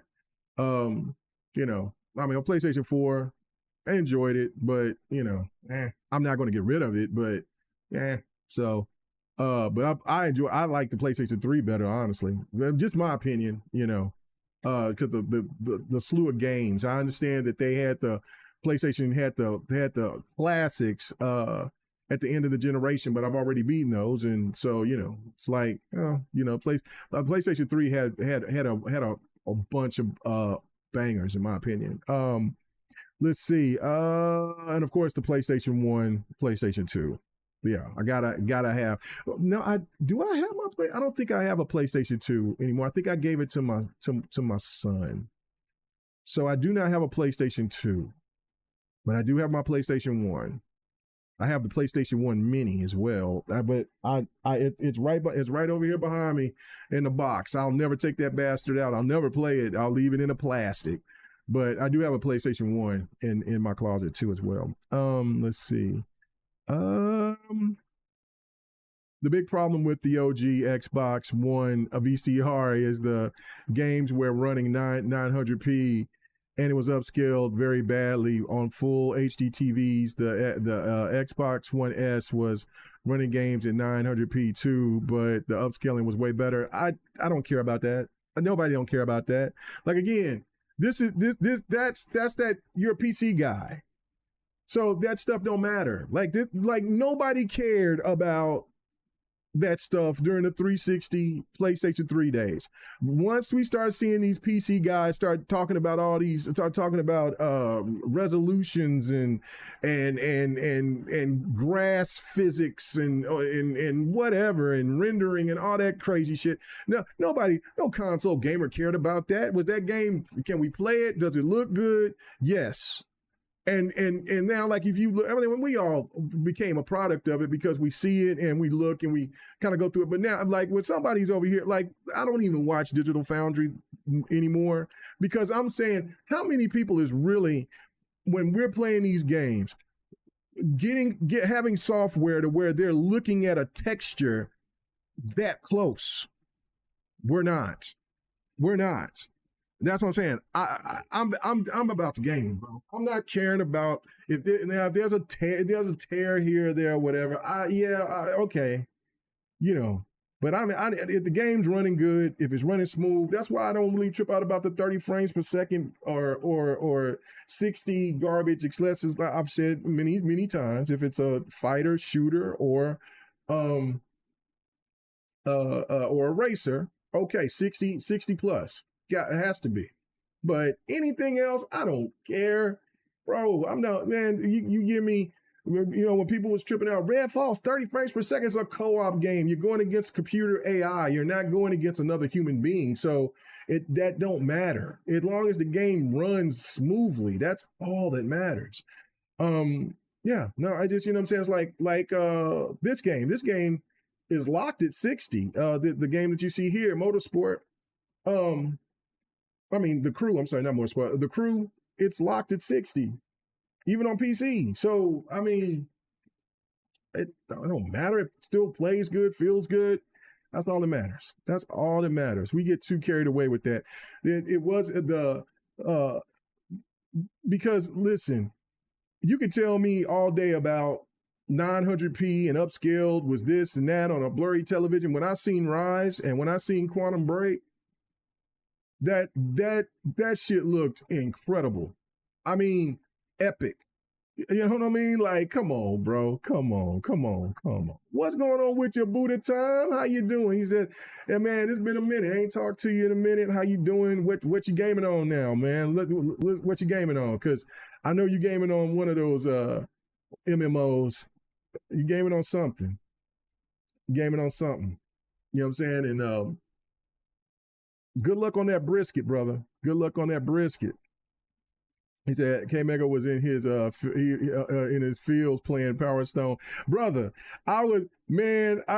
I got emotional, bro. I sit there was sitting with Tom Lemon and was, and I was happy for, like, I was just talking about, the GRG crew and people doing their own thing and everything. And I got a little emotional about that because I thought that, I like when people do their thing and they out and they're in a happy place and they're doing good for their channels and for everything like that. I don't wish nothing bad on anybody. I really don't. I'll take that back. I'll take that back. There's a couple of people that I could see that they can yeah, no. Well, even for them, I don't wish nothing awful, but still, anyway. But no, for the most part, I don't wish nothing. I don't wish nothing bad on 99% of people. So let's just put it like that. So and so yeah, when people do good, I'm happy for it, what I'm saying, and do it. But yeah, it just felt good for me to do, and just me doing fight night, and just me, just like I said, like when I was explaining Sunday, was just like last year was just such a rough year, man. Like I was fighting through it like hell, but man, man, it was a rough year. It was a rough year. Losing my mom, losing my dog. God damn, like in a matter of 2 months, and then just there was other family members that passed away. It was a lot, man. And then having some setbacks with my injury, and then just going through that, and yeah, it was what I'm saying, yeah, it was a rough year. It was a rough year. So and then kind of had to get through that, get it together, and so yeah, it just and then like I've been promising to do fight night, and then I just kind of I would be there to want to do it, and then I just couldn't, and then now, what I'm saying, like I said, I'm in my good place now. So, and then, what I'm saying, and once I got to get into playing the fighters, the love was back. So it feels good. Feels good to be back to doing it. So it's just now to me to be just get back to be consistent on this. And then also I have to say this too. Because I got one more topic, and then I'm finna go ahead and get on out of here. But we will be doing a GRG special. I Viper sit there and did that. Said, talk me into it. So I said, all right, we'll just see. And so for the Xbox event, we will be going live. It'll be the first time that I've ever done one of those. I always usually hop in with somebody else, but I'll be doing it this time, going live with the GRG crew. And so I sit there and I sent out the bat signal, and so they were like, the first person was Ham. He was like, oh yeah, I'll be there. And so I was like, all right, cool. And then I seen, Husky and so and Mitchie, and so and then Doc Ottomus. So yeah, the crew will be back. We'll be doing the damn thing. We'll be, it'll be fun. It'll be fun. We'll get to harass Dark Optimus or whatever, because he, because he said that, and I have not played it. I haven't even played the first one. So I do have the first one to the Kingdom, what is it? Kingdom Come games, the Deliverance or whatever. The second game, and he says that's the best RPG of all time. So and listen, he's a Witcher fan like me. I think he's a Witcher fan like me. I think he is. And to say that means something. That game, what I'm saying, he has me looking at that game kind of like saying, if he's saying that's the best RPG ever he's played, that's got me looking at that game. I'm over here looking at them prices on that game. I'm like, best ever, huh? So, anyway, but yeah. So yeah, we'll be doing that GRG thing. So maybe the one thing that I might try to do is do some maybe some GRG specials. The podcast will never come back. Like I said, and once I say I was done with it, I'm done. I'm not doing that. But maybe some GRG specials, what I'm saying? We'll get to when we have those events. What I'm saying? I think that might be fun to do for like the VGAs or something like that. Instead of listening to that corny ass music that they be playing sometimes, I'll sit there and y'all can listen to us rant and rave and holler and get mad at Keeley doing something negative towards Xbox. So we'll try to see if that's be a thing that we'll do in the future. So I don't know. That might be fun. I hear somebody. Is that you, Viper?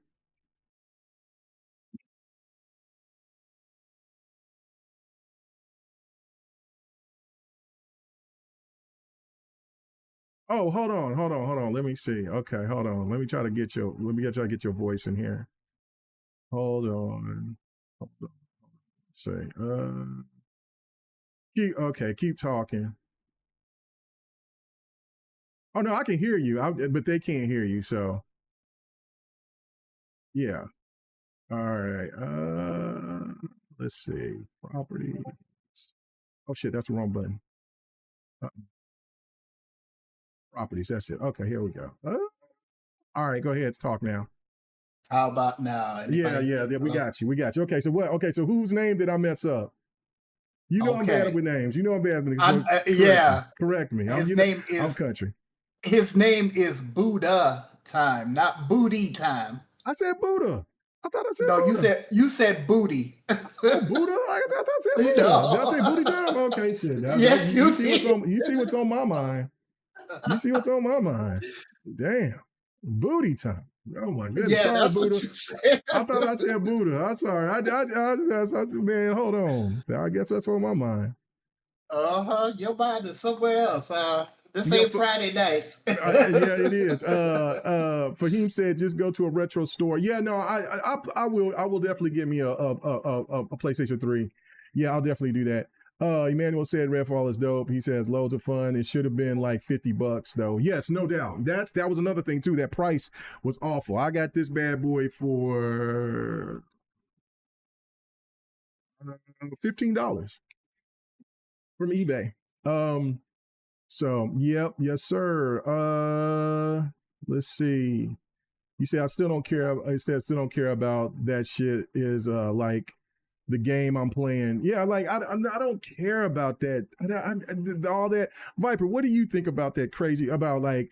Okay, so Chili was talking about the Xbox. Well, that was the one thing that was knocked for was that was underpowered. Compared to the PlayStation 4. But did that matter to you? I know, what I'm saying? I know that you went to PC and stuff like that, but did that matter to you? At first, it didn't because of the fact that at the beginning, the whole debacle with what's his face, the dude that they fired, Don Matrick. Oh, Matrick, yeah. That whole situation right there. If you wanna be offline, we got a console for you. That BS got me upset, and that was tragic. Yeah, that was tragic. That's when I wanted to switch over to PlayStation because I was like, oh hell no.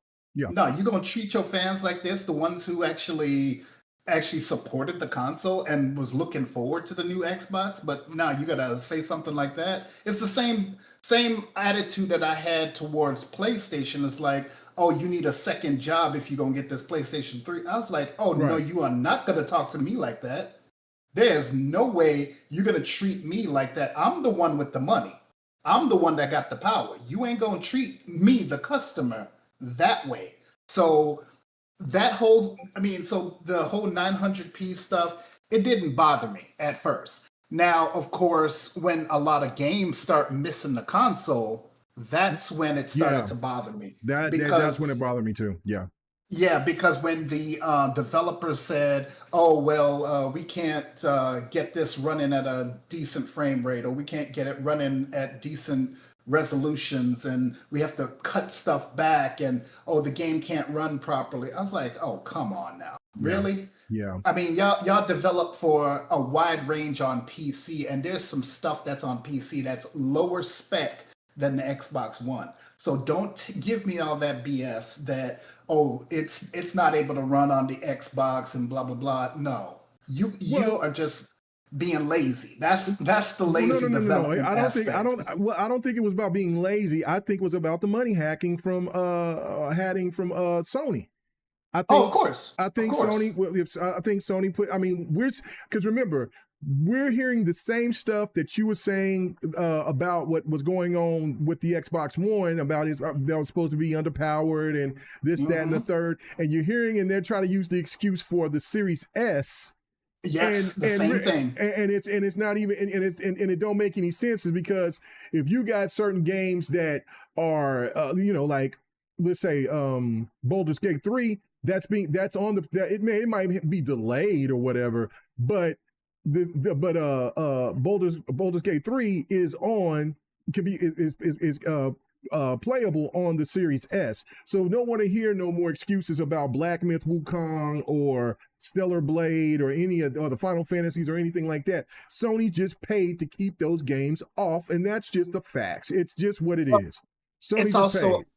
It's also another thing too, that because I have an entire library of stuff that's on Xbox right now, and I look at some of the games that are Series X and S only, and then I say, wait a minute, how is this same game that's running on PS4 couldn't run on Xbox One, but you decided to make it for a Series X and S only? So I'm gonna give you some clues as to what can run on Xbox One. Let's start off with the Final Fantasy Pixel Remastered series, 1 through 6. Yeah. That can run on Xbox One.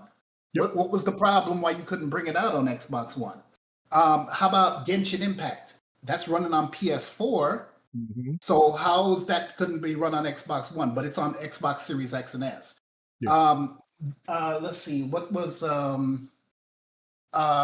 God. I just had it and now it's all gone now. But there were some other games that are on the Xbox Series X only, but it will not be on the Xbox One. Resident Evil 8. That's on PS4. Mm-hmm. That's another one. Um, Yep. there's a ton. There's a ton of stuff that they were on PS4, but because the whole money hat and the developers got decided, oh, they don't like Xbox and stuff like that. They decided, oh, no, we're not going to bring it over to the Xbox. We're going to just bring it over to PlayStation. And then when Xbox gets a more powerful console, then we'll go ahead and bring it over. I'm like, no. Yep. That's where I call lazy development. And also, yeah, you just in it for the money because apparently you'll just do anything for money. So that's what upset me the most because, like I said, I got a ton. I tell you, I got 1,500 games on this Xbox right now. 1,500, and so I know what I'm talking about when it comes to. Oh, wait a minute, this was on PS4 and it's just now coming over to Xbox, but you skip Xbox One. Yep. That never made sense to me. Another thing that never made sense to me was why are we having two separate versions of a game, an Xbox One version and an Xbox Series X and S version, when you had smart delivery? Like, I can give you a good example on that. Remember when Call of Duty Cold War and Vanguard came out, two separate versions, but as soon as Modern Warfare 2, 3, and Black Ops 6 come out, oh, now you know how to use smart delivery? Really? Oh, because you got bought out. Right. So your ass decided you didn't want to do smart delivery. Oh yeah, no. Old dude that was a part that owned it Activision at the time. He made it clear that he didn't want to. That's taking away extra money from them. So that's where I look at some of these developers and some of these publishers, and I'm wondering, okay, do you really want to make money in this industry, especially when, if you are neutral and not trying to back just one, if you're neutral and you decide, hey, I'm going to release my games everywhere and not play favorites, yeah, I'm going to make some more money. And I see what Square Enix is doing now because they understood that. Because they weren't making any money with PlayStation. Their games were probably selling on PlayStation, but it wasn't selling as much as they are now that they're on Xbox, PC, and PlayStation. And some of it's going over to Nintendo too. So, yeah. Hold on, wait a minute. Now, Rich Chili, come on now. He's saying, nah, I hate smart delivery. It's just an excuse to install every game on the expensive SSD when it could easily run on an external hard drive. Wait, I gotta stop you there. No, I don't know. Rich Chili, he's on his demon time. I don't know what's happening going on. All right, Rachie, hold on a second. This you don't understand technology. So they make a certain game, all right, and it has different. I wouldn't say formats. It's a different footprint. Let's say it like that way. And that certain footprint is on Xbox One. And then another footprint is on the Xbox One X, another footprint is on the Series S, and another footprint is on the Series X. Now, Smart Delivery says we're going to pick the best version to put on that specific system. It's not the fact that they're taking an Xbox One version and putting it on the SSD. They're basically giving you whatever the best version is. So remember, when you have a PC, the PC version is just that version, but every single configuration that's on it can run on multiple PCs. That's the point of smart delivery. You get one version, but it gives you the best version to run on that specific hardware. Try to understand the PC market because that's what Microsoft is trying to move over to, Rachie. Okay, so I'd like to hear your response after that. Okay, so Fahim is over here saying that the irony of them now having Activision. And he's just saying. I mean, listen, Where's the irony? I don't know. It's a win because I mean, that's what I was saying earlier when I started the stream was that. I mean, there was a guy that came in there I guess he thought he was harassing me by telling me that, well, Xbox, playing his Xbox games on his PlayStation, blah, blah, blah, blah, blah. And I'm just like, bro, Xbox looking at this situation, like, by all means, keep buying our product. Because I mean, what it does is that, listen, yeah, us knuckleheads, we'll be buying a bunch of games. We got a ton of games on our platforms. But for those people that only buy so many games a year, if they're Xbox games and not Sony games, except for maybe if you got more Xbox games being bought on PlayStation than there is PlayStation games, that's not helping PlayStation.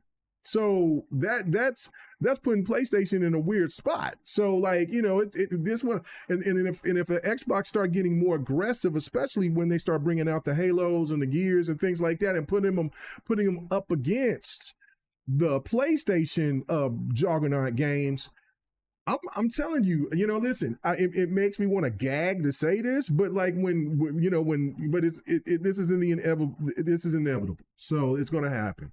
So when Halo drops and Halo comes out, and let's say that Halo they drop Halo around when, let's say, what's that PlayStation game that's coming out from Naughty Dog, Intergalactic or whatever. What do you think that the PlayStation community is gonna rock with? That new game or a game that they never had on an Xbox but they know about Halo? I mean, that they never had on PlayStation, they would get Halo.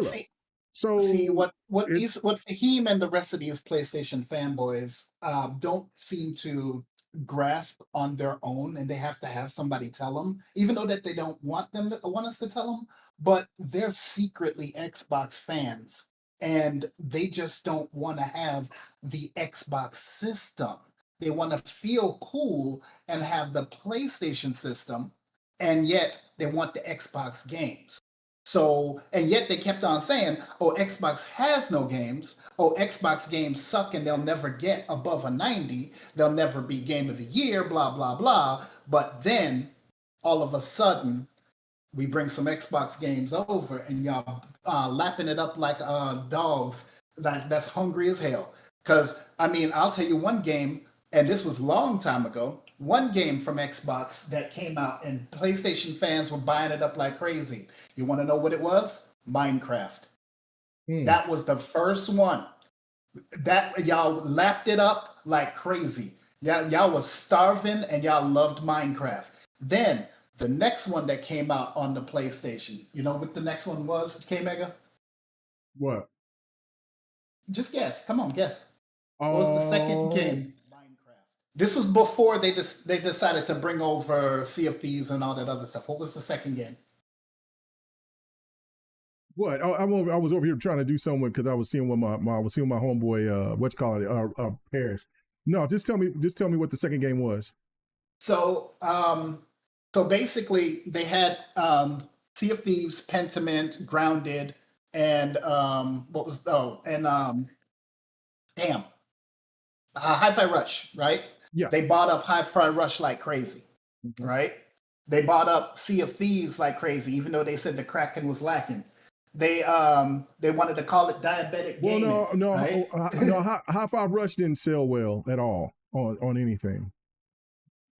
No, it sold better on PlayStation than it did on Xbox. Yes, it did, but it still didn't sell that well. I think the game Grounded came out there and it sold really well. Grounded and Sea of Thieves.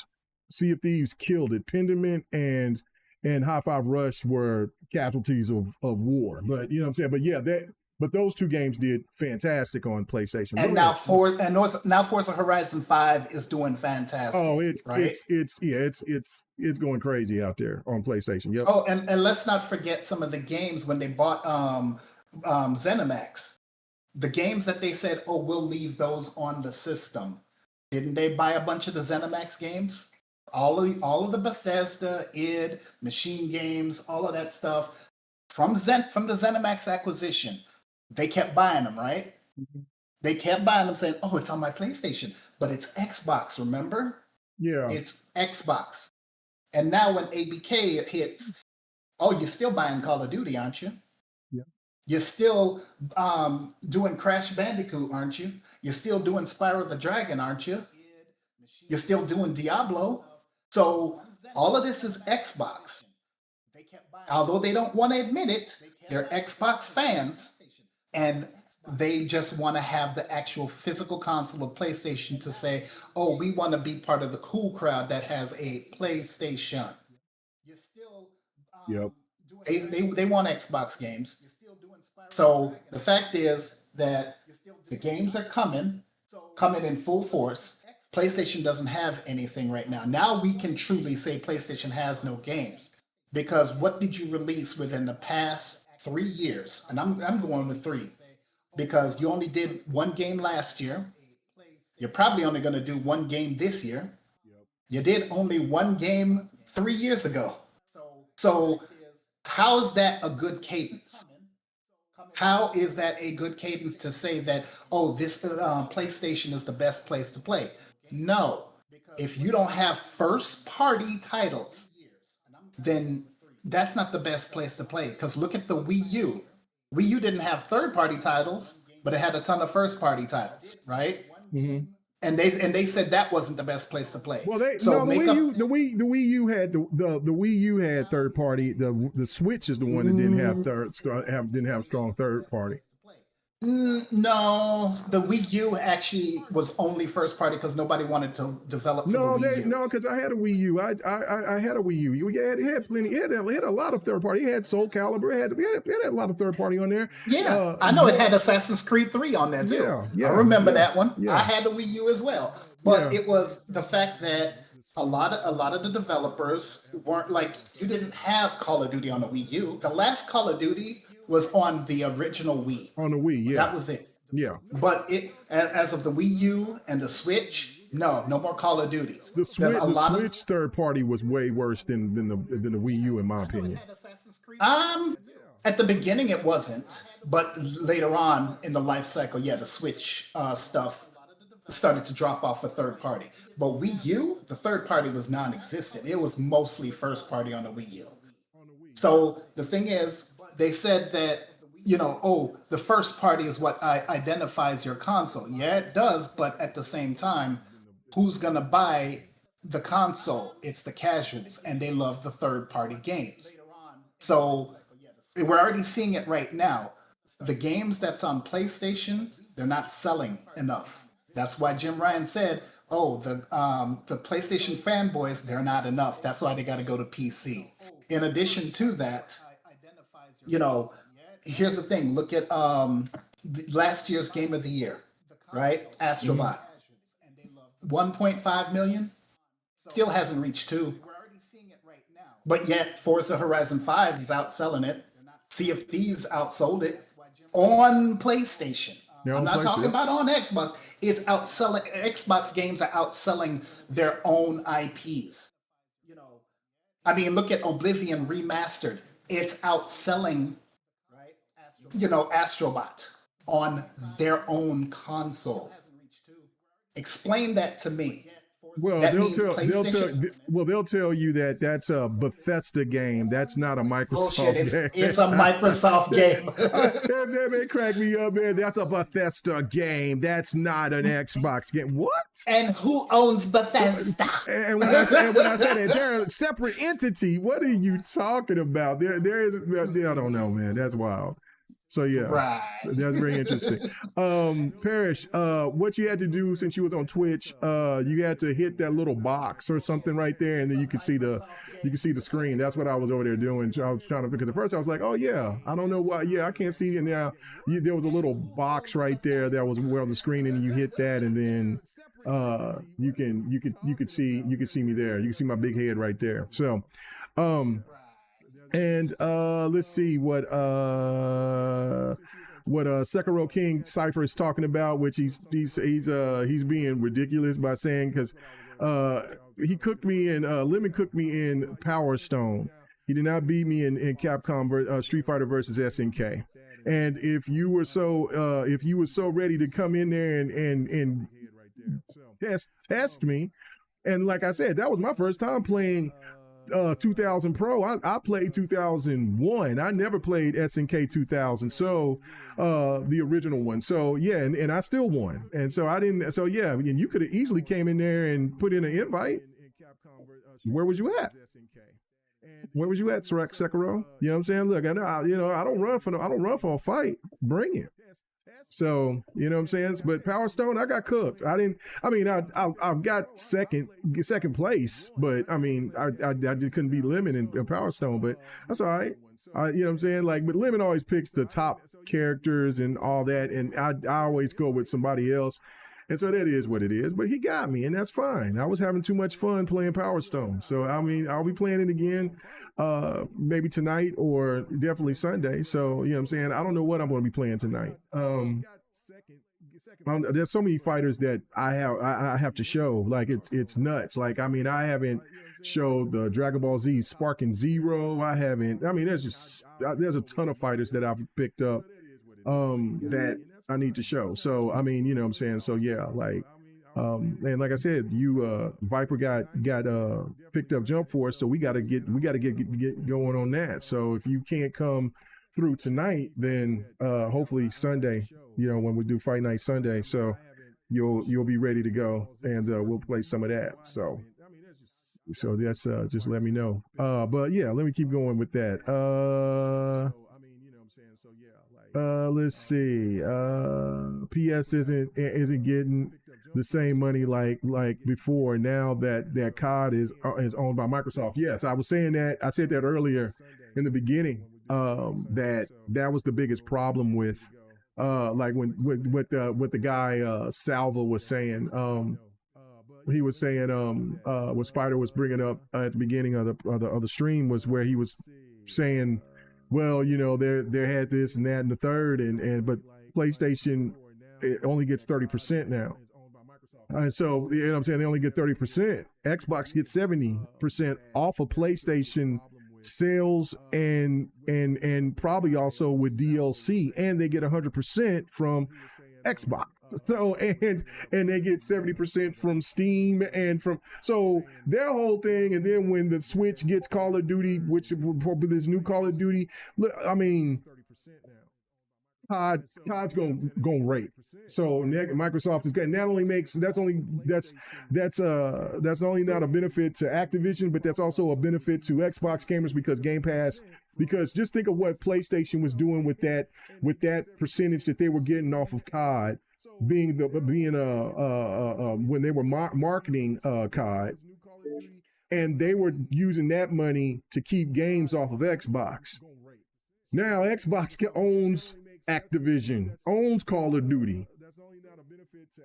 What do you think that money that they're going to generate from all these other entities is going to do to Game Pass? It's only going to make it, and to also overall production for other content within within Xbox Studios, and you know it's going to be ridiculous. So that's what I'm saying. So I mean, it is what it is. I do have a problem with this current bundle, though.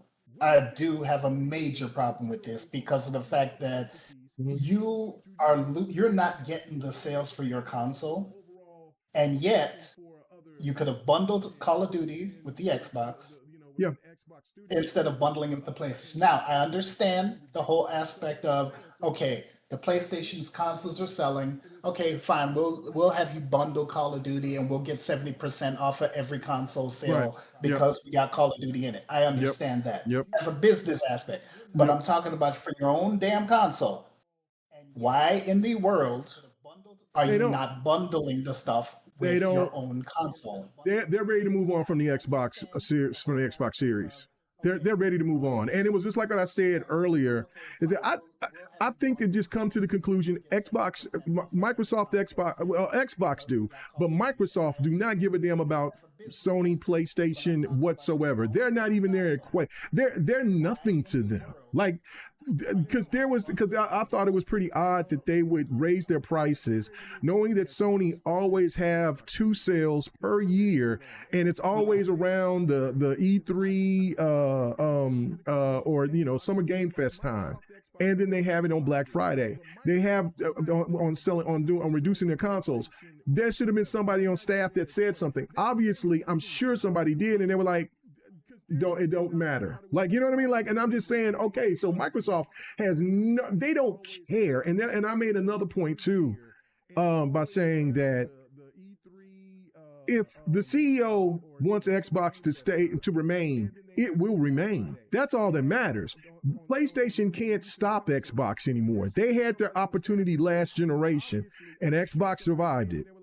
Xbox is not going anywhere unless the CEO decides that they don't want Xbox anymore. Xbox is not their main money maker, and that's why they said, "Listen, we want more money from this platform." And maybe that was just what the sacrifice that Phil and the team had to make in order for Xbox to be where it's at, because it's thriving.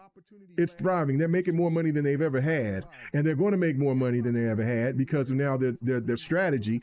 I mean, I know a lot of people don't like it. I get it. I didn't like it. I'm used to it. I'm already over it now. I'm like, whatever. But it's a thing that it's just like Xbox can keep going as long as they want to, as long as Microsoft wants it to go. That's the thing compared to Sony. Sony has to make PlayStation work. It's the complete opposite. Xbox is a side piece entity. That's not where the big money is, or their major money comes from. So that's the difference. Like there's been a lot of times when we look and we say, man, Xbox is, what are you doing? Like, why? What is this? What is that? And I just come to the conclusion that it's just probably just come to the point that just Microsoft is like, why worry about the little guy? They're fighting for their lives every time. It don't matter. They survived. They survived the one moment where PlayStation had the foot on the neck and ready to stomp them out, and Xbox survived it, and that was last gen. There ain't no stopping Xbox now. Do you remember what Ain't no Phil stopping Xbox Spencer? now. But do you remember what Phil Spencer said during one of the interviews he had? He was talking about the fact that Sony takes that 30% and does all these marketing deals, or they do all of these things to hurt Xbox. Here's my thing on that. You're taking that 30% to try to hurt Xbox. Why are you still trying to help them out? I understand you're making money off of them. Then yes, it's all about the money. But here's the thing. Why don't you just eliminate them, and you and Nintendo will be the only two on the market? Because Nintendo has their own lane and you'll have your own lane. Eliminate them, just like Matt Booty said. He said, we can buy them out of this business. We can do that. We have the money to do it. But no, they decided they want to play nice and just help Sony along, even though Sony still doesn't want to give them any games. Right. I didn't. Well, I want you to comment on this because this was directed at me.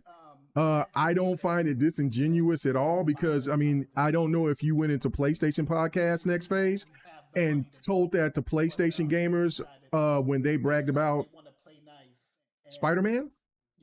Like, you know what I'm saying? I mean, but anyway, let me read what he said, because it was my brother Viper that you heard that brought up Oblivion. But again, let me go ahead and read that. Oh shit. Hold on, let me Let me go back and see where was it at. Is he on the Yeah, YouTube or is he on Twitch? He's on YouTube. He said,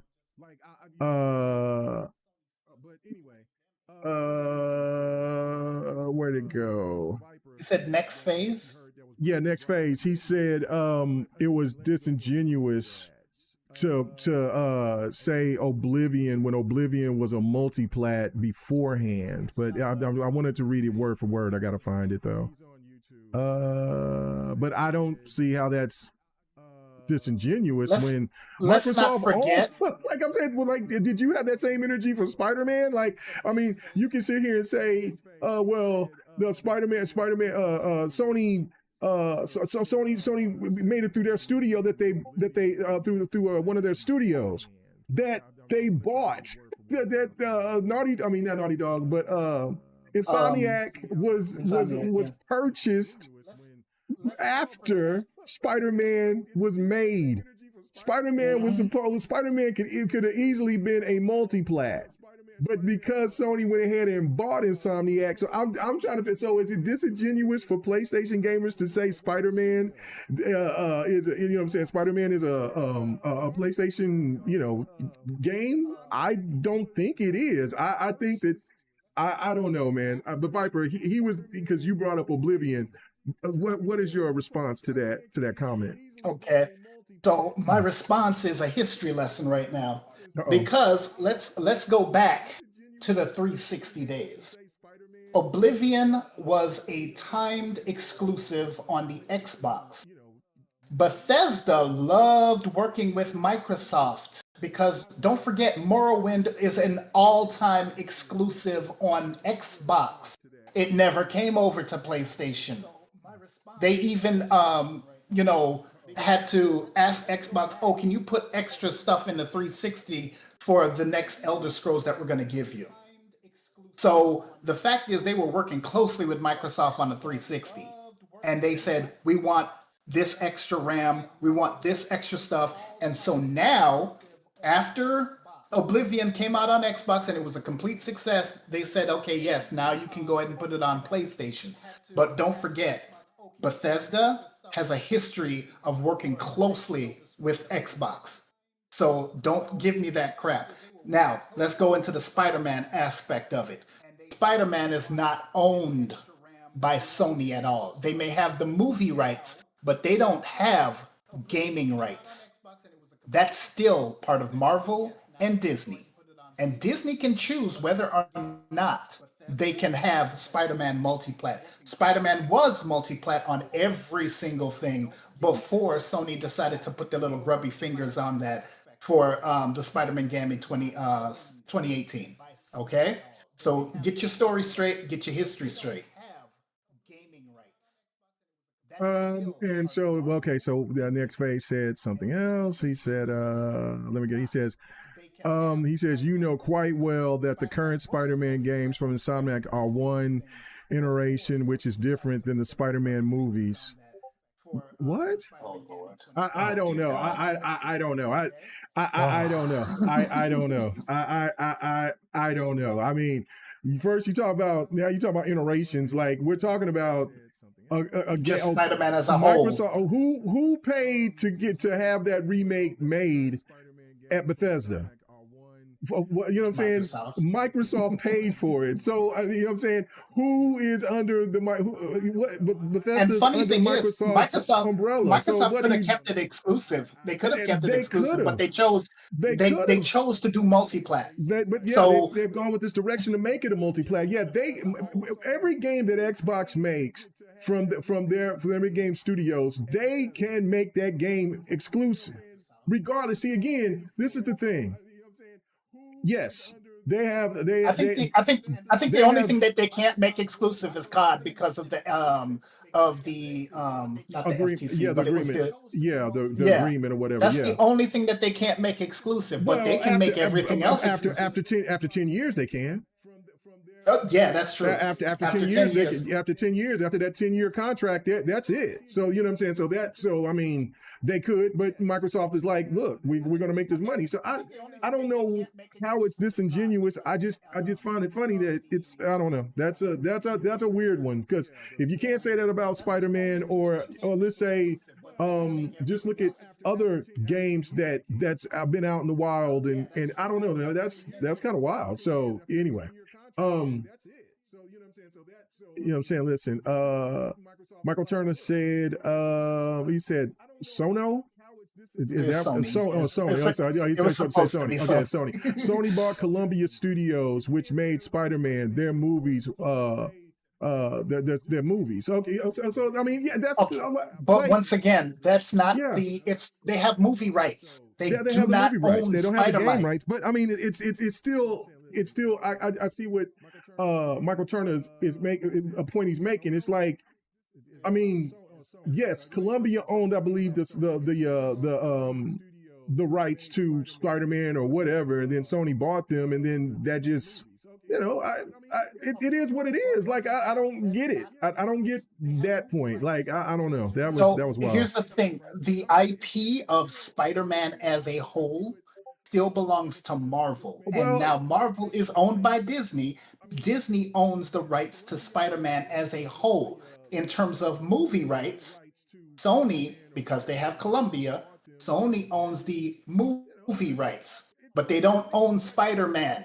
So the thing is, yes, you can make as many Spider-Man movies as you want. You can do the entire Spider-Man universe all you want as a movie, but you do not have rights there's to even make limitations. anything else. Yeah, Sony Exactly. Sony has to make so many movies under their contract with Disney, and they have to fit in line in sync with what The MCU. they're doing with the MCU. So it's like, you know, that's why Sony was trying to push so hard to have their own thing with Spider-Man, with the Sinister Six and all that, and try to do their own little, you know, Spider-Man universe, which didn't work. But it's, you know what I'm saying? Like, Disney has control, and Disney is just waiting for Sony to slip up at some point so they can get those movie rights back.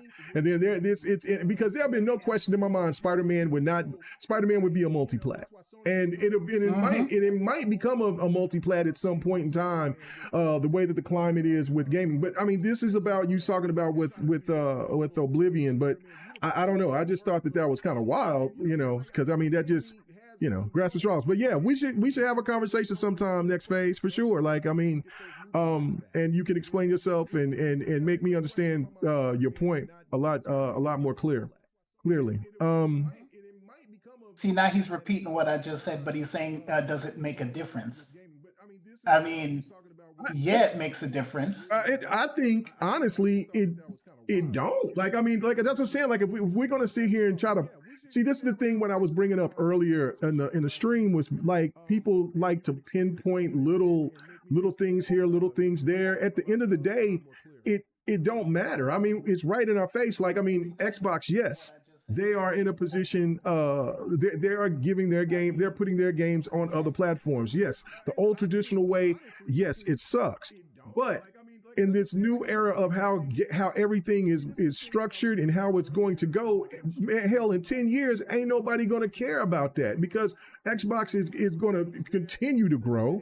There's still going to be a fan base for Xbox consoles. They're still going to have an Xbox console coming out this next generation.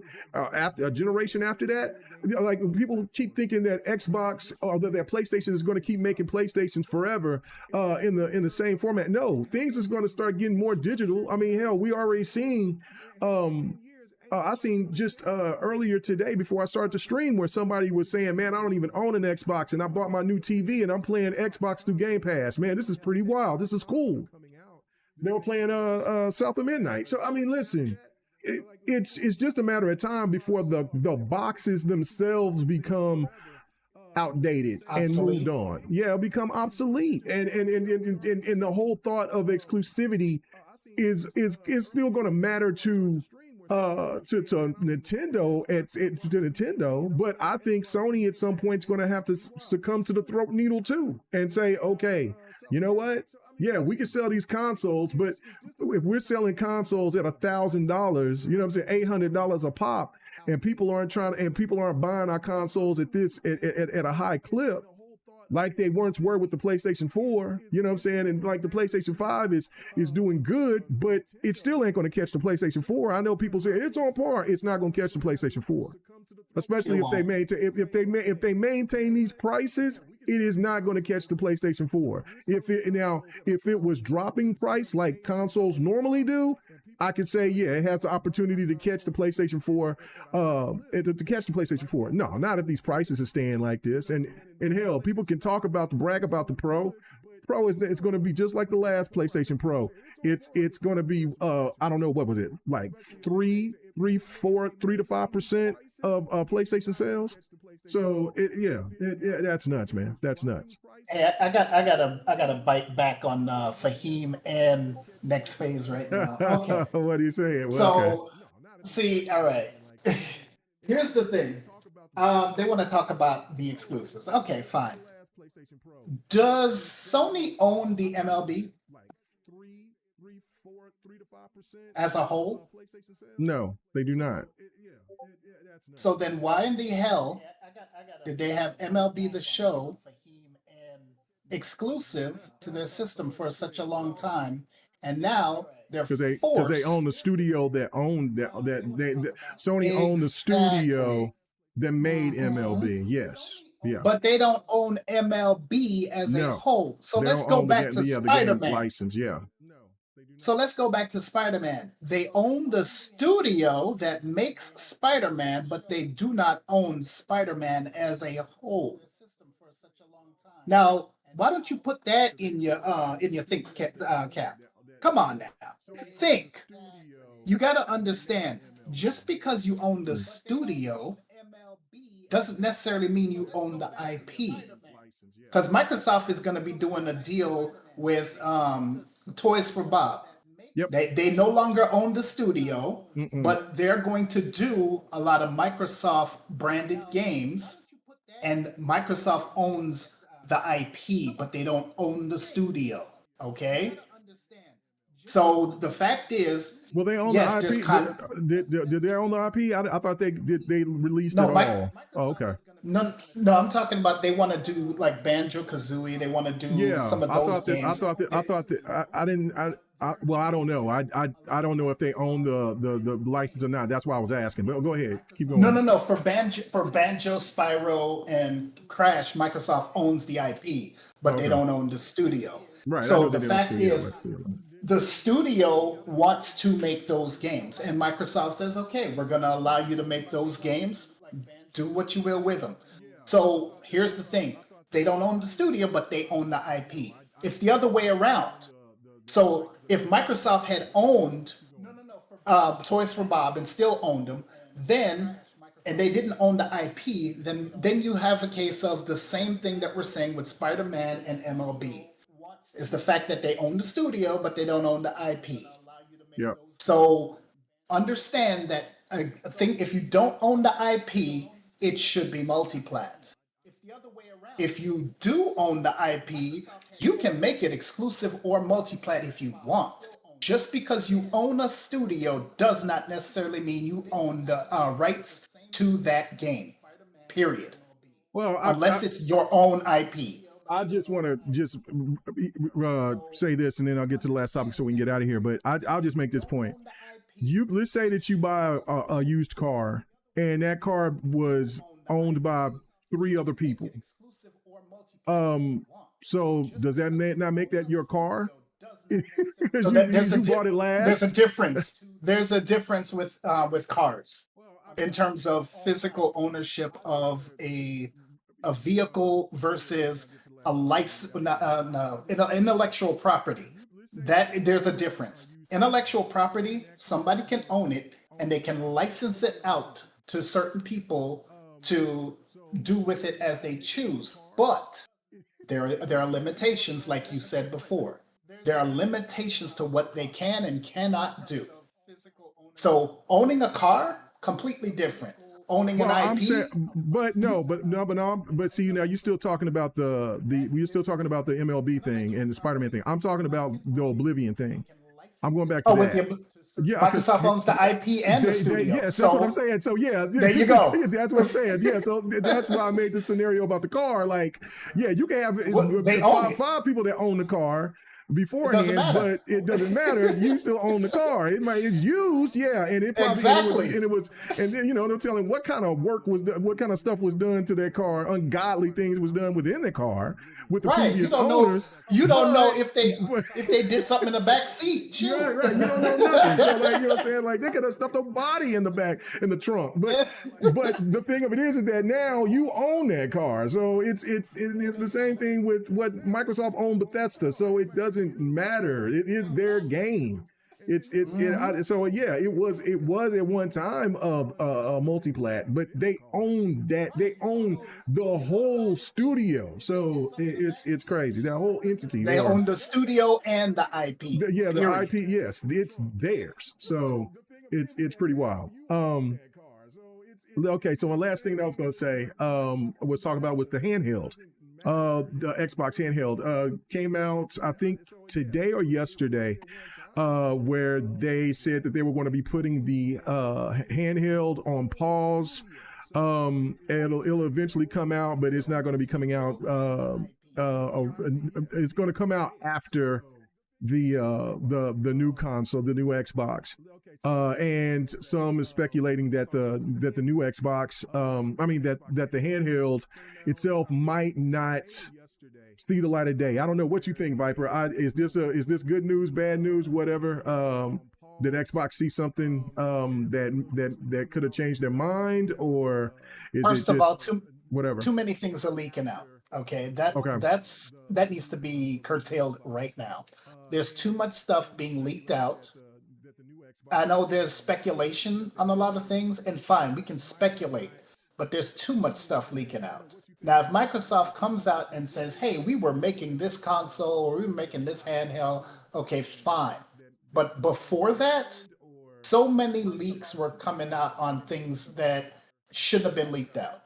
And I don't like that because a lot of us want to be surprised, okay? When you get these leaks and then it turns out to be exactly what the leaker said, I'm no longer surprised. I'm no longer excited because you just ruined it for me. Just like when people go to a movie and they want to tell you the ending of that damn movie. I got to stop you for a second. I got to repeat. I got to, and this is my last time because we're talking about the handheld now phase. But let me correct you on this. You over here bringing up. So he said they don't own he said they don't have to own the MLB IP. MLB The Show was made by Sony, exclusive first, and made by a Sony first party studio. Ultimately, none of it matters, but you have to see the difference. No, this is a huge difference. It's because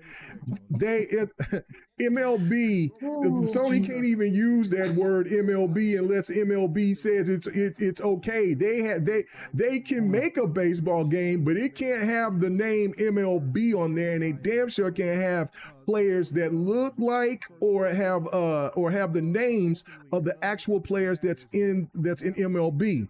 The thing of it is that the studio is there, but it was MLB told them to make it a multi-plat. Regardless that Sony owned that game, that Sony owned the IP and the studio, the license of the contract between the baseball, the major baseball league, told Sony, you got to make this a multi-plat, and Sony had to comply, or they would lose their license, and then you would have EA, you would have Microsoft, you would have a bunch of entities out there that was looking to want to have a baseball game to them, for themselves, and Sony had to comply. So you need to know the difference, because the thing of it is that Spider-Man when I brought up about the situation with Spider-Man, is the same thing of what you're bringing up about Oblivion. The only difference is that there's licenses because there's other hands that own these entities. There is no other entity when it comes to Bethesda. Microsoft is that entity. That's it. Because they own the IP, they own they own it, and I don't care if the game was a multi-plat or not. If Microsoft, it's the same thing that would happen with the Spider-Man games. That's why I brought it up. We're saying Sony sit there and had a deal with Disney, and they had to ask Disney if the game could be an exclusive, because the only reason why that Disney is over here working with them is because it's making that game, making Spider-Man an exclusive, is because of the movie rights to have Spider-Man in the MCU. That's the only reason. If Disney sits there and get full control of Spider-Man wholly, then it wouldn't matter that Insomniac is owned by Sony. They would still have to do what Disney would tell them to do, or if Sony had to pay them extra money or a big, huge amount of money to say, oh, okay, we got to keep this exclusive. So we want to keep this exclusive. And Disney would say, well, how much of the bag are you going to give me? You know what I'm saying? And Sony's going to, and then when Disney say, okay, here's the bag of what we want, it's up to Sony management to say, yeah, we got to do it, or nay, we'll just keep it. We'll just say, hell with it. We'll just make it a multi-plat. It would be different if it would be absolutely different if Sony owned the movie rights and the game rights to Spider-Man, and it wouldn't matter at that point. And if they wanted to make a multi-plat, they didn't. Or if they wanted to keep it exclusive, they didn't. Oblivion is Microsoft's baby. It doesn't matter when it came out.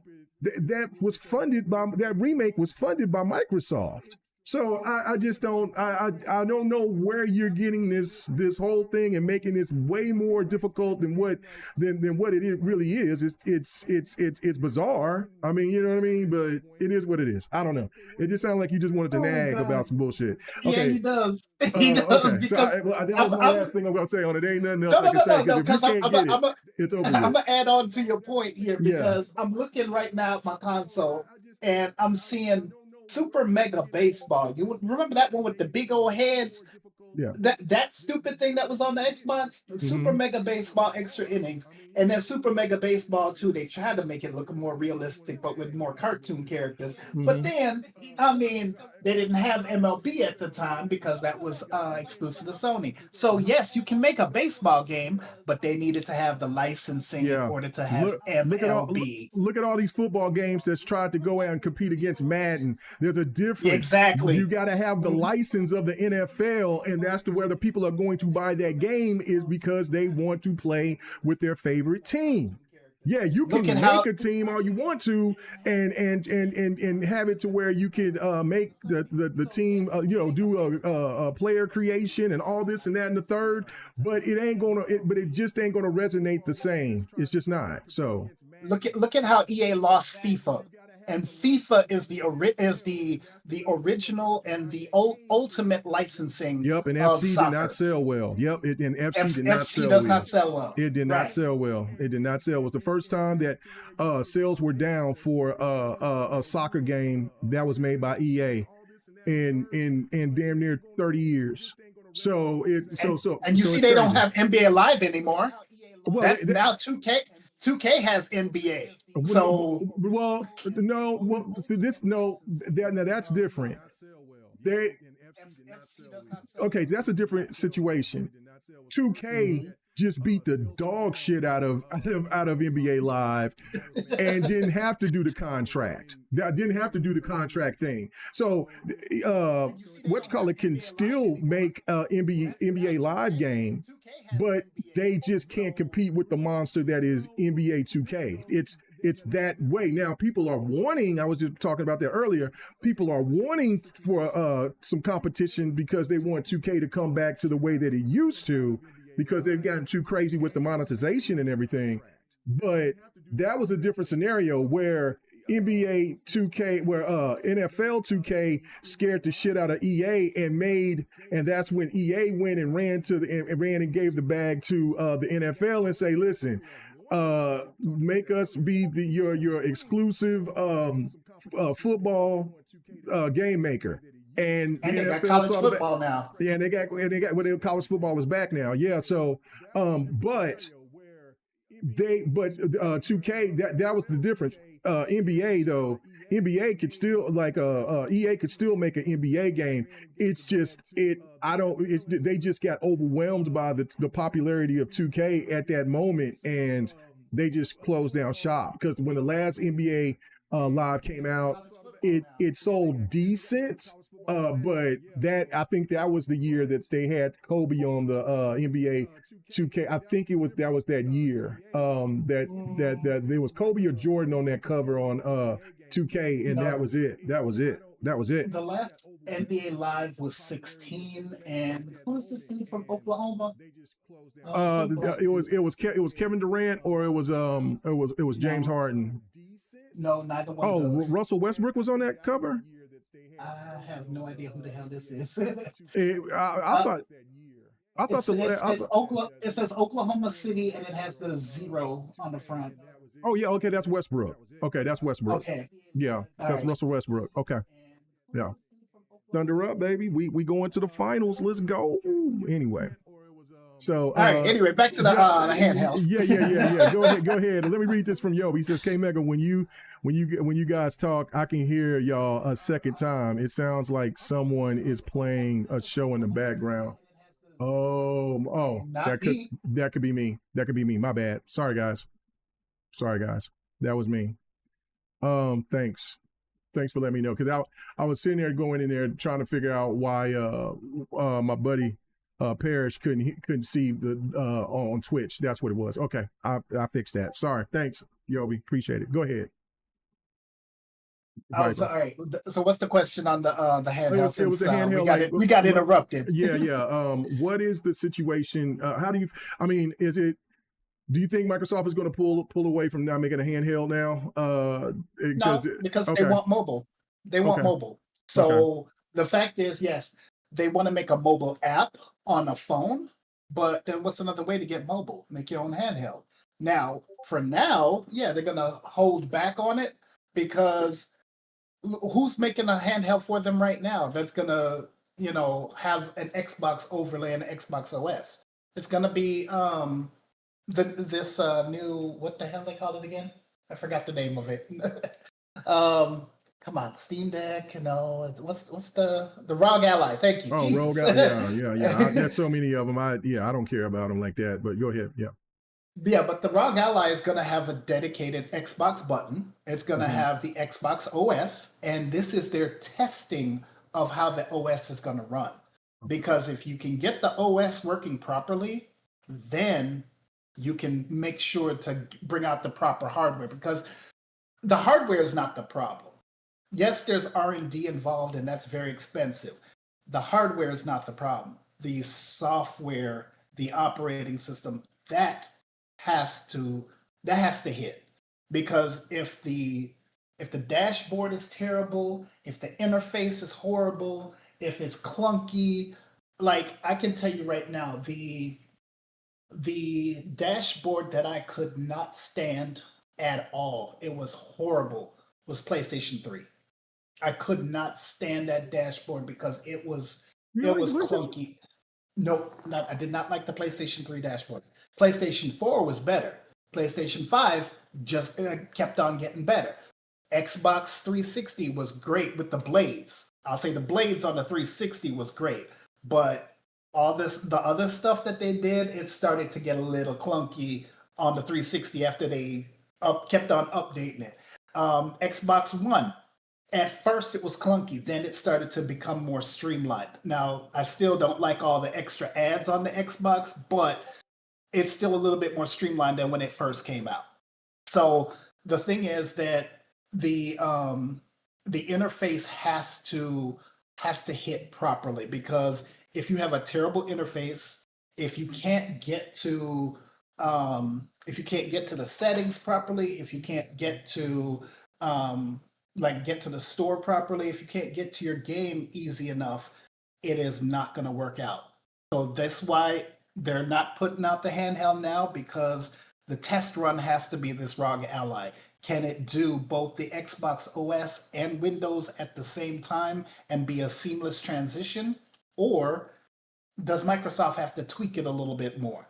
And I think they're using this to tweak the OS and Windows together, the Xbox OS and Windows together, because the fact is, right now they're two completely different things. So if you can make it all in one, where you can have Windows games, Steam games, Xbox games, and then you can side load other stores on there, that would be ideal for Microsoft, so that way they can have their own hardware that can sell well, and they'll be able to say, "Oh, our experience here is a lot better than your experience is going to be over there." I think that's how it's going to be. Yeah. And by the way, it was on the NBA cover. It was okay. So I knew the last NBA Live had Embiid on it. Had Joel Embiid on it. I thought it was 16. No, no. And so yeah, and then on the NBA 2K, I just looked it up. It was Giannis that was on the cover, and then the Ultimate Edition had LeBron on the cover, and then it was 20. So I was kind of off because I remember, so it had to be maybe it was 15 or 16 because Kobe was on. Was it on 14 and Jordan was on maybe 15. And then Kobe was on again in like 20 on 21, 20 some. Kobe was on there again. But anyway, So 19 I had only had Giannis on the cover, and then the Ultimate Edition was LeBron on see the NBA 2K. only lives that I had, which were kind of demos. I had 14 and 16. So I saw Mhm. 14 had the Cavs, number 2 on the Cavs, and then like I said, 16 had 0 for OKC. Yeah. Russell Westbrook was on that one, and then James Harden was already on. Because Kevin Durant was on. Damn, which one was Kevin Durant on 2K? I Damn don't it, remember. I don't know. I'm gonna look right now. But anyway, I don't know. I mean, I'm not that big into the handheld market like that. So, I mean, I would, Xbox make one, I'll get one just for shits and Oh, giggles because I want the product oh, because I I'd like get one Xbox products. definitely. But I'd definitely get one, because I know for a fact that I don't want to be doing portable gaming on a laptop. I'd rather do it on a handheld or a phone, and that's how everybody else is. They would rather take a dedicated handheld, or they play the game on their phone. And you need to have proper controls on your phone in order to play certain games. And yeah, that's why they have those little attachments, so that you can have the proper gaming experience on your phone. But a lot of people don't like adding that to their phone, because I'm not taking off my case just to put those attachments on. So give me a dedicated handheld, and I'll take that along with me. right. Yeah. No, I mean, like I said, I'm not against it. I'm not against them. I just know I rather play games traditional, old school way. With a screen in front of me, with a big screen in front of me, like a TV or a monitor. I but I'll get one. I know I hear I see people in the chat in group chats and stuff that they talk a lot about the Rogue and the Steam Deck and all this and that. But I don't know. I mean, like if Microsoft needs to take their time on it, like he was saying, like look, they're testing things out. Yeah, do it right. Like I mean, Sony is going to get back into the market. Like Sony should have kept the formula of what they had with the PSP, and I thought the Vita was amazing, but The Vita was okay. I feel I like mean, I'm sorry. It was the PSP Go. oh, the Go was terrible. No, Was no, it the no. was the Go? Well, okay, so there was two because I had the Go, I had the PSP, the first version of the PSP, and the second version of the PSP. Okay, so the PSP was the original one Yeah, with the UMD disc. yeah. That one was the best one. Okay, The PSP Go, which was the same PSP, but it was strictly it digital, was strictly digital. I and like that one. yeah, and not many people liked the PSP Go. They wanted the one with the UMD. Yeah, they want the So yeah. I thought the digital would because he. I mean, I thought me. I'm cool with technology and stuff like that. I thought the Go was cool, but yeah, it didn't do as well. So okay, so that's why I thought it was the two. But and um, then the Vita, when that came out, I yeah, think the thing that hurt the Vita was their proprietary memory or proprietary storage that they tried to sell you. I mean, it was too damn expensive. The same way that they were trying to, right, yeah, you know, that was the problem harp with on it. this. They wanted to harp on the Series X and S about their Hmm. proprietary storage that they got for the Series X and S. No, yours was way more expensive, way more for that tiny little thing. And you wanted to charge about 70, 80, 100, $200 for those small ass little memory cards. No, Yeah, come on.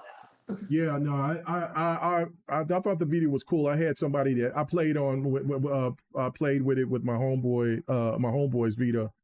And Saying the he's a big second PlayStation iteration, dude, so he had it. No, just the first one. He didn't get the no, second no, one. no. The second iteration of the Vita, Uh huh. that bombed big time, called Yeah. PlayStation TV. Oh, It was, yeah. I remember yeah, PlayStation TV now. that one was horrible because it's Oh, like, okay, you've got the Vita put into uh, this tiny little thing here, and it goes underneath your TV and it plugs into your TV. Use a PlayStation controller. Use the same Vita disc, or not disc, but the same Vita carts yeah, for it. But at the same time, when it comes to like the touch screen stuff or the back touch screen, you couldn't do that on certain games on the PlayStation TV. I was like, oh, that was stupid what they did. I mean, I understand playing the Vita games on your TV, which was like a yeah, precursor to the Switch or the yep, Wii U, but come on, really? yeah. That was crazy. Fahim said the Vita was better than the PSP. I Of I course it don't. was. I mean, yeah, for the technology, yes, but the PSP was goaded, man. I like the Go. I thought the PSP Go was dope too. So uh, I don't know, but we'll see what Sony's going to do. I mean, I think that Wi-Fi handheld that they got is kind of like a prelude to what they're going to be making with their handheld. So we'll see. I mean, the handhelds is back in form. So hey, yeah, it is what it is. I just think that if Xbox needs to take their time with it, it is what it is. We'll see about if this will have anything with a Steam OS or anything like that. I'm more intrigued about what this new Xbox is going to be like when it could. When, you know what I'm saying? So, um, I have an idea. what is that? So they're talking about a neural processing unit or an NPU. Yeah, I heard people So over here clowning about that they were the rumor that they're going to be using ARM oh, no, and no, no. yeah, so I don't know. The arm was for the handheld. ARM Oh, was for the okay. handheld. They're Okay. still using AMD for the home console, but the Okay. ARM technology was specifically for the handheld. And I think another reason why they kind of held back on it is because using the ARM technology versus what you've got in the home console wasn't going to have the proper cross-platform slash backwards compatibility that they wanted. So, the technology between the two, it's not that great. So, um, it's like, I wouldn't say the technology between the two. I'll say that in terms of trying to develop for the ARM technology versus developing for x86 Mhm. technology, um, it's a little bit different. So, um, trying to say that, hey, we want these games to be universally made, because you remember how they tried to do that whole thing with the PC and the Xbox and what was the development system called again? It was oh shit, it was something. I forgot what it was called. Oh, yeah, I forgot the name of it too. Yeah, I know what you're talking about. Yeah, yeah, But yeah, yeah. that's what they're trying to do. They're trying to basically say, when we make one game, it's the one game made for It's one get everything. for everything. Yeah, So yeah, that's where having it on the x86 architecture versus the ARM architecture, that's where there's going to be a problem there. Mm. So yeah, they're sticking with AMD for now. I wish they had stuck with Nvidia since the original Well, Xbox, but you know, Nvidia is wilding out right now. Nvidia is in the mud. They are doing yeah, some wild. They have been getting exposed for. Yeah, I mean, I think honestly, sounds like Nvidia kind of wants to get out get out the GPU market. I think that they just want to kind of stick with the with the AI stuff because that's where they're making the most money. Um, because well, because them I don't this is where and on my only point like that with the I know that I said that was the last topic, but the one thing the only thing else I want to say on this with the Nvidia thing is that AMD should be taking full advantage of this. It's kind of like an Xbox versus PlayStation situation. You see what I'm saying? mhm, Where Nvidia is yeah, kind of where PlayStation and AMD is Xbox, and it's they're not, and it's crazy because the hardware their GPU is fine, but they just didn't want to try to make a GPU on the same level as what those 4090s and the 5090s and the 5080s, which mhm, they should have, and just yes, it just took a loss, and because I think this would have been AMD's time, especially with Nvidia getting exposed for lying, and now they're yeah, going after content creators, and they're just kind of mhm, selling out, and I do honestly think that they want to get out I mean, I don't think they will, but I think that they're just trying to price people out, and to the point that there's going to say, well, there really isn't no reason to keep making GPUs. So, um, because I mean, I don't know, man. It's pretty wild. What's your thoughts on that? you do realize that the people who own Nvidia and AMD, they're actually cousins, right? Oh, I didn't know. Well, that would make sense. Yeah, they're both Asian They're people. part So of the yeah, same. They're part of the same family. that's So crazy. yeah. Yep. All right. So that makes sense. Yeah, that makes sense. Yeah. So But anyway, though, in terms of that, yeah, Nvidia. Oh God, I don't know what the hell's going on with them, but this whole thing with them in the 5060 release and how they're dealing with content creators. America, That because are ugh, they both? Are they? I know that the lady from AMD is American. Is the dude from is he he's from American Korea. too? He's Okay. Korean. They're Okay. both Korean, Well, no, I but know, this. but I thought. Well, no. I know that they're both Eastern, but I mean they're both from the East. But I'm saying like, It's the same family. It's just that what are they? you know But were they they. born in America? That's what I'm saying. I don't. I That's why I don't think know. Jensen and Lisa. No, Lisa. I think she was born in America. I That's what I'm think saying. Yeah, like Jensen was born in because she Korea. doesn't because her accent. He has a heavy accent. She doesn't. So Yeah, that's why I was wondering. Okay. All right. Okay. I mean, it don't but matter. I'm just saying. I just didn't know. So. yeah, but yeah, Didn't want they're to make it too crazy. I just was saying I didn't know because you said they were cousins and I was like, oh shit, that's crazy. But I'm like, yeah. one, were they both born in America or just one of them? Okay, all right, No, that's what I'm saying. just one. All right. Okay, I got you. All right.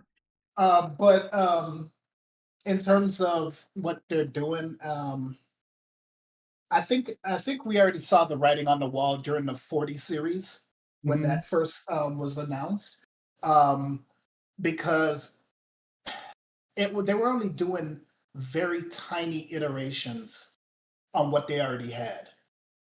And yes, the AI is what is making them a lot of money and is what's making DLSS, um, the big thing is that's their AI system, but it's the fact that their hardware is not seeing the generational leap like it's supposed to. So it's their AI that's doing the generational leap and not the Mm-hmm. actual hardware. And I think that that's a problem because you're trying to overprice people based off of the software and you're kind of getting mediocre hardware in the process. And that's what I see happening with NVIDIA. Um, yeah, it's an AMD. I think AMD is acting just like Microsoft, where they see that the competition is screwing up and they don't know how to capitalize. That's what I see with AMD. they see that Nvidia's screwing up, and yet they could easily have something that will destroy what Nvidia is doing and basically look like the good guys, but they refuse to go down that path. They refuse. They want to play nice, and they want to say, "Oh, we are the budget-friendly GPUs out there," but yet still don't have the you don't have the stuff to compete with their high-end GPUs. Like you have all this information from Nintendo, I mean not Nintendo, but from Microsoft and Sony, but yet you still can't put in proper full-on ray tracing in your GPUs that can rival Nvidia. Well, they're saying that That this new version is much improved, but I mean, still, again, though, See, what I um, want to see that's improved is, can you give me full-on path tracing on Minecraft on an AMD GPU? Until you do that, I'm still saying that the full-on ray tracing and path tracing that they got on Minecraft from NVIDIA, the RTX Minecraft, that's still kicking your tail, yeah, because that is my measuring stick right there. If the RTX that's on Minecraft on an NVIDIA GPU is just full blown out there and everybody is able to use it and it's looking good and it's performing well, but yet we still don't have an AMD version of RTX or any type of ray tracing whatsoever for Minecraft. So Minecraft, there's exclusive ray tracing for NVIDIA GPUs, but none for AMD. That's why we can't get it on the damn console right now. yeah. So I don't know. Okay, last question. What do you think that the new consoles? What will their power level be compared to the high end GPUs? So I'm hoping Mm-hmm. that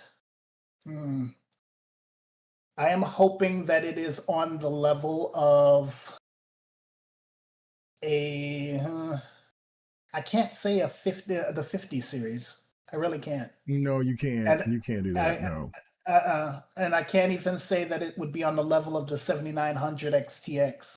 I can't say that Mm, either. mm. Um, because obviously, these corporations want to give you the least amount for the most price. Yep. So, geez, probably I would say that maybe the PS6 and the next Xbox is going to be on the level of a 3090. That's what I was thinking. Yeah, 3090, maybe 4070, 4060. I mean, like a 3090 or 4060, I should say. I was trying to stay out of the 40 series. Well, they're well more powerful than there ain't going to be no 50 series, so they're going to be in that. They're going to be in that category. I mean, and actually, I I don't know. mean, yeah, I mean the lower 50 series is getting outperformed by the 40 series cards.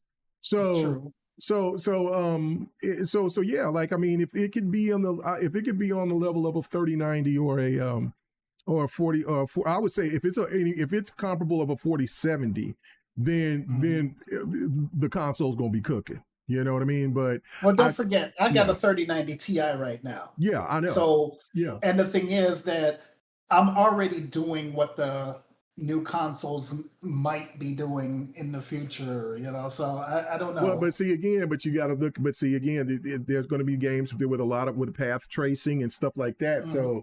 So that's what I'm saying. Like it can't be no lower than a 3090 or in the 40 series. I mean, and that's where the AI technology comes in. So as well. So if it could be anywhere from a 4060, 3090, 4060, you know what I'm saying? I hope That would be good. the PS6 and the new Xbox are actually like on the 5070. I wish Oh it would yeah. be like that, but You I see know it for a living? fact they're There not you going to do go. that. Yeah. Wait, With 108 was over saying OKC. Yep. He said I got my finals hat. My wife went and got that like right when the game was in the fourth quarter. I was like, oh shit. Yeah, she was talking about how packed it was. And so but yeah, so I got that and the shirts though. I was like, oh, let's go. But but anyway. see the thing. All right, let me see. What's the game? What games are being in development right now that we can kind of gauge what the new systems are going to be? So if Gears E-Day does not get announced this year, and if what's another game? They're talking about Splinter Cell is most likely going to be shown. The remake of Splinter Cell is going to be shown. So Well, what I'm looking at, because I'm looking at the graphical style of what we mm-hmm, saw in some of these previews, right? mm-hmm. And I'm trying to think, all right, the best graphical fidelity, the best use of ray tracing, and it all being at least 60 frames, no less than 60 frames. I'm saying that with Gears of War E-Day, or something like what's another game that you've seen that looks outstanding that could not possibly run on this generation? I mean, give me something that you've seen lately, I because mean, I know you see a bunch of previews. yeah, I mean, I would think that Death Stranding 2 would, but that's coming out here Mm. next month. So let's see. Because that's what I'm gauging the next systems Yeah. on. Um, I don't know, man. It's kind of like what you just said. The gears looked crazy, but I mean, but I don't know, man. We've been there. Like, who would ever thought that this guy? Like, I mean, Expedition looked insane. Oh, Um, Expedition looks great, but it's not yeah. I like mean, under. yeah. It's not like Hellblade 2. Yeah, I was gonna It's say, not yeah, like Gears E I was gonna Day. be, yeah, yeah, but that's what I'm saying. And so I don't know, where to gauge what the future will be, except for just like that's like with the path tracing, ray tracing, stuff that's real that are resource hogs. Well, I will Um, say this, that it will be powerful enough yeah, to handle path tracing, because full on path tracing means that everything gets the lighting is lighted properly in the game. So it's going to be realistic lighting all throughout. Yes, it's going to use up a lot of what's up, Brian? CPU, and it's going to use up a lot of CPU and GPU, Mm-hmm. but the fact is that I think that these next systems, PS6 and the new Xbox, they will be powerful enough to handle full-on path tracing. And this is not only just the global illumination, but it's including the shadows, it's including the reflections, it's the ambient occlusion, all of that. That's all of the stuff that they talk about with ray tracing. When you say full-on path tracing, that's including the entire gamut of everything that they say about ray tracing. So it should be realistic lighting, environment detail, environment and shadows and reflections, everything. Well, I mean, yeah, no, that the consoles definitely have to be that. So, and I think that this will be Xbox's most ambitious console because this might be Xbox's last console, in my opinion. So, I think it's both the PS6 and the Xbox is going to be the last yeah, consoles, I think these because consoles is going to last about as long as the 360 and the PlayStation mm, 3, a good 10-year cycle, and then at that point, I it's think done. it's going to be done. I think Nintendo will be the only one left still doing a console or Yep, whatever that they're doing. Nintendo will continue doing another Switch. They'll probably do the Switch 3. Mm-hmm. Um, and it's going to probably be an all digital console like this Switch 2 is going to be, Mm-hmm. because we know the Switch 2 is an all digital console, even though they Yeah, claim that, oh, we've got the little cartridges, yeah, but you have just a code on there yeah. and you That's have to it. download everything. So Yeah. Well, all right. I better get on out of here. It's you know what I'm saying. I promised I was going to take my wife and mother-in-law to eat, so I got to do that. Let's the Rangy Force said it took a Canadian to give Oklahoma a chip. Listen, oh, listen. We ain't. Oh no! Hey! I'm all for it. Look, but I'm not gonna sell short. You know what I'm saying? Hey, listen, we ain't won anything yet. I know that my Thunder look very powerful.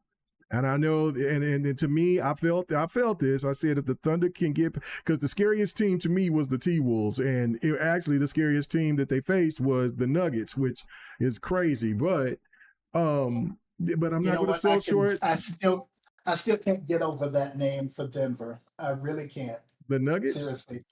Yeah. It's a gold nugget. I know it. I know it's gold nugget, but everybody knows what the Nuggets stand for. So, but I just but but I'm not gonna sit there. I mean, they gotta earn it. They gotta win it. I mean, if the Knicks can pull it out and take it to a game 7, then I mean that's crazy. That's crazy adversity. And I mean, when you look at what the Pacers done, they've been a giant killer the whole playoff. So you know what I'm saying? Like we'll see. You know what I'm saying? I made a prediction that the Thunder would probably lose game 1 because of the intensity, especially if this series gets drawn out it's going to go to a game 6. So they're going to be pretty tested. They're going to lose game 1 because they're going to be just so happy to be here. Well, yeah, I think that we'll see. And if the Thunder goes out and kicks ass in game 1, then I'm like, okay, then I'm going to be sitting up and be like, yeah. But man, I want to keep my mojo, man. I'm over here like, man, no. Yeah, I just want to keep my mojo. But anyway, all right, Viper, where can they find you at, brother? I'm not on too much social media.